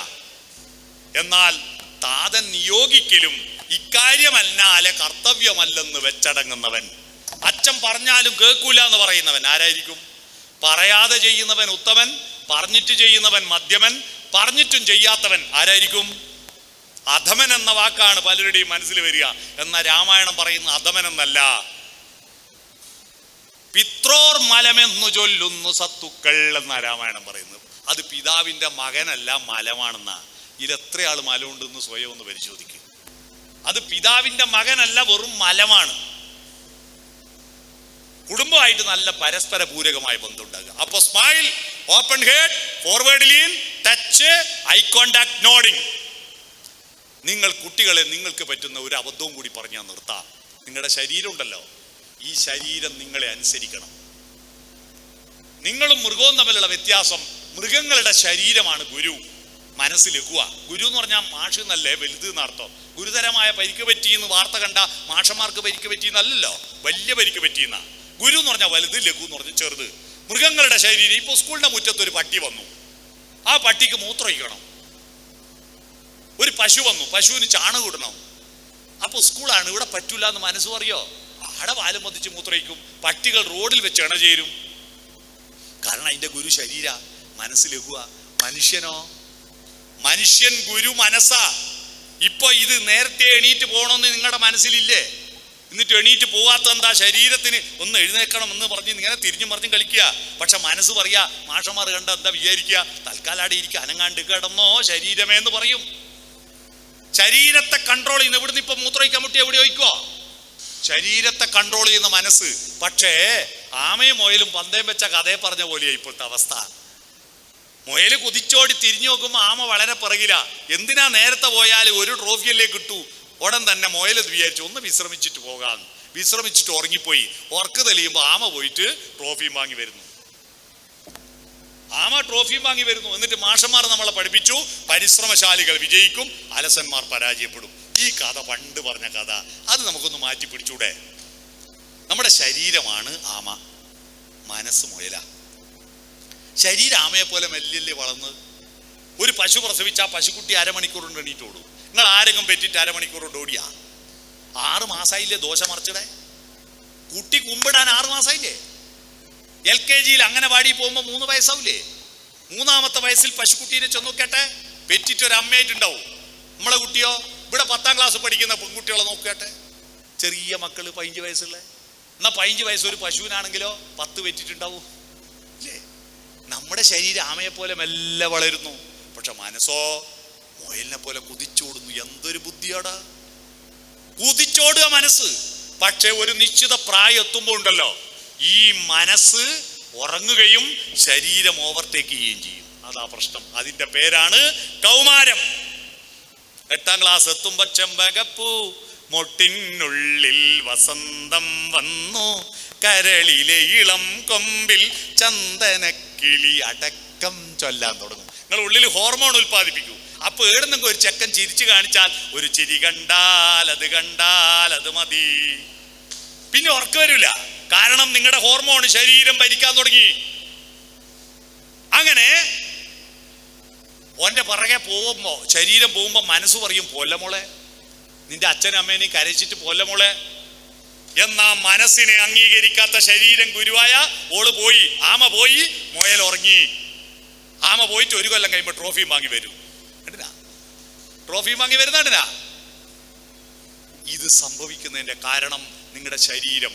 അതിന്റെ കാരണം എന്താണെന്നറിയോ? നിങ്ങളുടെ ഭക്ഷണത്തിലെ അംഗീകരിക്കാത്ത പ്രോട്ടീൻ്റെ ഇടപെടല. നിങ്ങളുടെ ശരീരത്തിൽ വൃത്തികെട്ട പ്രോട്ടീൻ, കൊളസ്ട്രോൾ വർദ്ധിക്കുന്നു. ഈ കുട്ടികളിൽ നിങ്ങൾ ടെസ്റ്റ് ചെയ്ത് നോക്കൂ. വൃത്തികെട്ട പ്രോട്ടീൻ വർദ്ധിക്കുന്നു. അതിന്റെ കാരണം നിങ്ങളുടെ ഭക്ഷണമാണ്. നിങ്ങൾ ഇറച്ചിയും മീനും തിന്നോ, അതിലൊന്നും തെറ്റില്ല. പക്ഷേ സായിപ്പന്മാർ ഇറച്ചിയും മീനും തിന്നുമ്പോ 1 കഷ്ണം ഇറച്ചി തിന്നുമ്പോ 2 കഷ്ണം പച്ചക്കറിയും കൂട്ടി തിന്നു. നിങ്ങളോ? നിങ്ങൾക്ക് പച്ചക്കറി വിളമ്പിയാല് ഈ ജ്യോതിഷികള് കബഡി നിരത്തും പോലെ വെണ്ടക്ക അങ്ങോട്ട്, മുരിങ്ങക്കായി അങ്ങോട്ട് എല്ലാം സൈഡിലാക്കിയിട്ട് വിളമ്പുന്ന ആളോട് പീസ് ഉണ്ടാവും. ഒന്നും കൂടി പീസ്. നമുക്കെല്ലാം ഒരുപാട് പേരുണ്ടെങ്കിലും മരിച്ച ഒറ്റ പേരിലേ ഉള്ളൂ നമുക്ക് ശവം, അല്ലേ മയ്യത്ത്. കോഴീന്റെ ഭാഗ്യം നോക്കിയാ കോഴിക്ക് മരിക്കുന്നവരെ കോഴി എന്ന് മാത്രമേ പേരുള്ളൂ. എന്നാൽ മരിച്ചാൽ 28 പേരുണ്ട്. Chicken kebab, chicken kadai, pepper chicken, ginger chicken, chicken 65, chicken പറന്നടിച്ചെന്നെല്ലാം പറഞ്ഞിട്ട് ഇത് മുഴുവൻ തിന്ന് നിങ്ങളുടെ ശരീരം ആമയാ മുന്നോട്ട് പോകുന്നു, മനസ്സ് ചുരുങ്ങുന്നു. ഈ ശരീരത്തിന് തൃപ്തി കിട്ടണമെങ്കിൽ ശരീര പദാർത്ഥ കവിത ചൊല്ലിയാൽ തൃപ്തിയാവുമോ? കവിത ചൊല്ലൂല. ബിരിയാണി ബിരിയാണി ബിരിയാണി, എല്ലായിടത്തും ബിരിയാണി. എന്നാൽ കഴിഞ്ഞ 10 കൊല്ലത്തിനിടയിൽ കേരളത്തിൽ ഏറ്റവും കൂടുതൽ ആളുകൾ ആസ്വദിച്ച ഒരു ബിരിയാണി ഉണ്ട്. കാസർകോട്ടെ ഏച്ചിക്കാനത്തെ സന്തോഷം ഉണ്ടാക്കിയ ബിരിയാണി. കഴിഞ്ഞ 10 കൊല്ലത്തിനിടയിൽ ഏറ്റവും കൂടുതൽ ആളുകൾ ആസ്വദിച്ച ബിരിയാണി അതാ. സന്തോഷ് ഏച്ചിക്കാനത്തിന്റെ ബിരിയാണി കണ്ടവരൊന്ന് കൈവയ്ക്കുക. ആരെക്കൊണ്ടോ? സന്തോഷ് ഏച്ചിക്കാനത്തിന്റെ ബിരിയാണി കണ്ടിട്ടില്ല. നിങ്ങളെ രക്ഷിതാക്കൾക്ക് നിങ്ങൾക്ക് വാങ്ങി തന്നിട്ടില്ല. എന്ത് രക്ഷിതാവാണോ? നിങ്ങളിന്ന് വീട്ടിൽ പോയി ചോദിക്കുക. കണ്ടിട്ടുണ്ടോ? ആരെങ്കിലും രക്ഷിതാക്കൾ കണ്ടിട്ടുണ്ടോ സന്തോഷ് ഏച്ചിക്കാനത്തിന്റെ ബിരിയാണി കണ്ടവര്? കഴിഞ്ഞ 10 കൊല്ലത്തിനിടയിൽ കേരളത്തിൽ ഏറ്റവും കൂടുതൽ ആളുകൾ വായിച്ച കഥയുടെ പേരാണ് ബിരിയാണി എന്ന് പറഞ്ഞ കഥ. ഒരു കഥ വായിക്കൂല, ഒരു കവിത ചൊല്ലൂല, ഒരു കവിത ചൊല്ലൂല. എല്ലാ ദിവസവും ഞാൻ എൻ്റെ ഫേസ്ബുക്ക് വാളിൽ അന്ന് വായിച്ച ഒരു 10 കവിത എല്ലാ ദിവസവും ഞാൻ വായിക്കും. എന്നിട്ട് ആ കവിതകളിൽ എനിക്ക് ഇഷ്ടപ്പെട്ട ഒരു കവിത എൻ്റെ ഫേസ്ബുക്ക് വാളിലിടും. ഇന്നിട്ട കവിത ഞാൻ വായിച്ചു തരാം. എൻ്റെ ഫേസ്ബുക്കിൽ നിങ്ങൾ തുറന്നു നോക്കിയാൽ മതി. ഇന്നിട്ട കവിത ഇതാ, അലി കടുകശ്ശേരിന്റെ കവിത എൻ്റെ ഫേസ്ബുക്ക് വാളിൽ. ഇതാണ് കവിത, നിങ്ങൾ കേട്ടോ. അമ്മക്കിളിയോട് കുഞ്ഞിക്കിളി ചോദിച്ചു, നമ്മളും മനുഷ്യരും തമ്മിലുള്ള വ്യത്യാസം എന്താണ്? അമ്മക്കിളി പറഞ്ഞു, നമ്മൾ കിളികൾ ഉറങ്ങുമ്പോഴും കിളികളാണ്, ഉണർന്നാലും കിളികളാണ്. അവർ മനുഷ്യർ, അവർ ഉറങ്ങുമ്പോൾ മാത്രം മനുഷ്യരാണ്, ഉണർന്നാൽ ഹിന്ദുവാണ്, മുസ്ലിമാണ്, ക്രിസ്ത്യാനിയാണ്, കമ്മ്യൂണിസ്റ്റാണ്, BJP ആണ്, കോൺഗ്രസ് ആണ്. ഇതെന്റെ ഫേസ്ബുക്ക് വാളിലായി. എത്ര നല്ല കവിതയാ! നിങ്ങൾ ആലോചിച്ച് നോക്കൂ. കവിതകൾ ചൊല്ലണം, പാട്ടുപാടണം. ഈ ശരീരത്തിന് ഇതൊന്നും വേണ്ട. ശരീരത്തിന് എന്താ വേണ്ട? പദാർത്ഥല്ലേ. പദാർത്ഥത്തിന് കവിത പറ്റൂല, വ്യാകരണം വേണ്ട, കാവ്യം വേണ്ട, കഥ വേണ്ട. പദാർത്ഥത്തിന് പദാർത്ഥം തന്നെ വേണം. പദാർത്ഥത്തിന് 3 അവസ്ഥയുണ്ട്: ഖരം, ദ്രാവകം, വാതകം. ഖരം MDMA, ദ്രാവകം മദ്യം, വാതകം കഞ്ചാവിന്റെ പുക. ഇതിന്റെ പുറകെ പോകുന്ന കാര്യം മനസ്സിലായോ? ശരീരമാണ് ഞാനെന്ന വിചാരമുള്ള കുട്ടികളാണ് ലഹരിക്കടിമയാവുന്നത്. നിങ്ങൾക്ക് ഒരുപാട് ലഹരിയുണ്ട്. ഈ സ്കൂളിന്റെ പുറത്തിറങ്ങി നോക്കൂ, എത്ര മനോഹരമായ റോഡാണ്. അതിൻ്റെ അടിയിലെ പുഷ്പങ്ങൾ എത്ര നല്ല പ്ലാവാണ് അവിടെ ഇരിക്കുന്നത്, എത്ര നല്ല മാവാണ് അവിടെ ഇരിക്കുന്നത്, എത്ര നല്ല അന്തരീക്ഷമാണ്. നോക്കൂ, പോസിറ്റീവായിട്ട് ഈ പ്രകൃതിയെ നോക്കൂ. അത് ലഹരിയാക്കൂ. പാട്ട്, എത്ര നല്ല പാട്ടുണ്ട്. ഈ ശരീരമാണ് പ്രധാനമെന്ന് വിചാരിക്കുന്ന കുട്ടികൾക്ക് കവിതയല്ല വേണ്ടത്. കട്ട ചോര കൊണ്ട് ജ്യൂസ് അടിച്ച് സോഡാ സർബത്ത്, ഇല്ലൂമിനാട്ടി. പേന കത്തി കൊണ്ട് വിദ്യാരംഭം കുറിച്ചവനെ നിന്നെ പടച്ചവന് 10ൽ 10 മാർക്ക്, ഇല്ലൂമിനാട്ടി. ഇത് പാടുമ്പോൾ തുള്ളുന്ന ടീം നിങ്ങൾ മനസ്സിലാക്കുക, നിങ്ങൾ രാക്ഷസീയതയിലേക്ക് എത്തി. കുംഭകർണൻ ചോര കുടിച്ചത് രാമായണത്തിലുണ്ട്. പക്ഷെ ഒരു കുംഭകർണനും ചോര കൊണ്ട് ജ്യൂസ് അടിച്ചിട്ട് സോഡ സർബത്ത് കുടിച്ചിട്ടില്ല. നമ്മളെ കുട്ടികൾ അതും പാടി തുള്ളുക. കാരണം നിങ്ങളുടെ മനസ്സിൽ മാനവികതയിൽ നിന്ന് രാക്ഷസീയതയാണ് ഉണർന്നിരിക്കുന്നത്. അതിൻ്റെ പാട്ടായി പടുത്തിറങ്ങിയത്. അതുകൊണ്ട് മക്കളെ, നിങ്ങൾ ജീവിതത്തിന്റെ ലഹരി പഠിക്കൂ, പാട്ടുപാടൂ, കവിത ചൊല്ലൂ, കഥകൾ പറയൂ, സുഹൃത്തുക്കളുമായിട്ട് സോഫ്റ്റൻ യുവർ കമ്മ്യൂണിക്കേഷൻ, പ്രകൃതിയുമായിട്ട്, കുടുംബക്കാരുമായിട്ട്. എന്നിട്ട് ചോദ്യങ്ങൾ ചോദിക്കൂ. ഈ ജീവിതമാകുന്ന വണ്ടി ഓടിക്കുന്ന ഡ്രൈവർ ഞാനാണ്. നിങ്ങളുടെ A+ പരന്ന വായനയും ആഴത്തിലുള്ള ചിന്തയും അറിവും കർമ്മവും കൂട്ടിച്ചേർക്കൂ. നിങ്ങളുടെ ദേശവുമായിട്ട് ബന്ധപ്പെടുത്തൂ. Xഉം Yയും അല്ലേ ഗ്രാഫില്? എന്തുകൊണ്ട് Xഉം Yയും ഒരു സെറ്റ് ബാക്കിയില്ലേ? ആ സെറ്റ് നിങ്ങൾ പൂരിപ്പിക്കണം. Xഉം Yയും മാത്രമല്ല, സമൂഹവും പ്രകൃതിയുമായിട്ടുള്ള കണക്ഷൻ ഇങ്ങനെയും കൂടി ഒരു വരയുണ്ട്. അതാണ് സെറ്റ് ആക്സിസ്. അത് നിങ്ങൾ കണക്ട് ചെയ്യൂ. പ്രതലല്ലോ ലോകം, ത്രിമാനമാണ്. നീളവും വീതിയും മാത്രമല്ല, കനവും കൂടിയുണ്ട്. അതുകൊണ്ട് Xഉം Yയും പോരാ, നിങ്ങൾ സെറ്റ് ആക്സിസും കൂടി ഉണ്ടാക്കുക. അതുകൊണ്ട് connecting to the world, connecting to the era. കാലത്തോടും ദേശത്തോടും നിങ്ങൾ കണക്ഷൻ ആവൂ, നിങ്ങൾ അപ്ഡേറ്റ് ആവൂ, പുതിയ ചിന്തിക്കൂ, പുതിയത് വായിക്കൂ. അത്തരത്തിൽ നല്ല ഇച്ഛാശക്തിയുള്ള മനുഷ്യക്കുട്ടികളായി മാറാൻ നിങ്ങൾക്ക് കഴിയണം. അത് കഴിയാത്തതാണ്. നിങ്ങൾക്ക് കഴിയോ? നിങ്ങൾക്ക് കഴിയുമോ? കുറച്ചാൾ നോഡിങ് നടത്തി തലകുലുക്കി, മറ്റുള്ളവരെല്ലാം അറിയില്ല, കയ്യൊന്നും അറിയില്ല കേട്ടോ. നിങ്ങൾക്ക് കഴിയുമോ? യെസ്. ഇന്ത്യയും അമേരിക്ക നല്ല റിസൾട്ട് വാങ്ങാൻ, ഇപ്പൊ സമ്മാനം വാങ്ങാൻ വന്ന കുട്ടികളെക്കാൾ നല്ല മിടുക്കന്മാരാവാൻ, നല്ല എനർജറ്റിക്. ഇന്നത്തെ പാഠം ഇന്ന് തന്നെ പഠിക്കുക. നാളത്തേക്ക് ഇന്നത്തെ നിങ്ങളെ ചാകാൻ അനുവദിക്കരുത്. This is the first day, rest of my life. എന്റെ ബാക്കി ജീവിതത്തിന്റെ ആദ്യത്തെ ദിവസം ഇന്നാണെന്ന് ഓരോ ദിവസവും ആലോചിച്ചുകൊണ്ട് നിങ്ങൾ ഉത്തിഷ്ഠത ജാഗ്രത പ്രാപ്യവരാൻ നിബോധത. എഴുന്നേൽക്കൂ, ശ്രദ്ധയോടെ ജാഗ്രതയോടെ ഇരിക്കൂ, ബോധമാർജിക്കുവാനുള്ള പ്രാപ്തി നേടൂ. അങ്ങനെ മുന്നോട്ട് പോകണം എന്ന് മാത്രം അഭ്യർത്ഥിച്ചുകൊണ്ട് ഈ സമ്മാനത്തിന് അർഹരായ മുഴുവൻ കുട്ടികളെയും അഭിനന്ദിക്കുന്നു. അവരെ പഠിപ്പിച്ച അധ്യാപകരെ അഭിനന്ദിക്കുന്നു. അവരെ പഠിക്കാൻ സാഹചര്യം ഒരുക്കിയ രക്ഷിതാക്കളെ അഭിനന്ദിക്കുന്നു. ഈ പരിപാടി സംഘടിപ്പിച്ച ഇവിടുത്തെ പൂർവ്വ വിദ്യാർത്ഥി സംഘടനയെ ഞാൻ അഭിനന്ദിച്ചുകൊണ്ട് ഈ പരിപാടിക്ക് എന്നെ ക്ഷണിച്ചതിന് ഇവരോട് എല്ലാവരും നന്ദി പറയുന്നു. പക്ഷെ എനിക്ക് നന്ദി പറയാനുള്ളത് വേറൊരു ടീമുണ്ട്. കാരണം എന്താണെന്നറിയോ? നമ്മൾ തുടങ്ങിയത് 10:15, 12:15. ഈ പ്രായത്തിലുള്ള നിങ്ങളുടെ പ്രായത്തിൽ 40 മിനിറ്റിന്റെ അപ്പുറം ഒരു പ്രസംഗവും കേട്ടിരിക്കാനുള്ള കെൽപ്പ് നിങ്ങൾക്കില്ല. എന്നിട്ടും 2 മണിക്കൂർ നിങ്ങൾ എന്നെ സഹിച്ചതിന് നിങ്ങളെ മുമ്പിൽ ഞാൻ കൈകൂപ്പിക്കൊണ്ട് ഞാൻ എൻ്റെ ഭാഷണം ചുരുക്കുന്നു. നമസ്കാരം.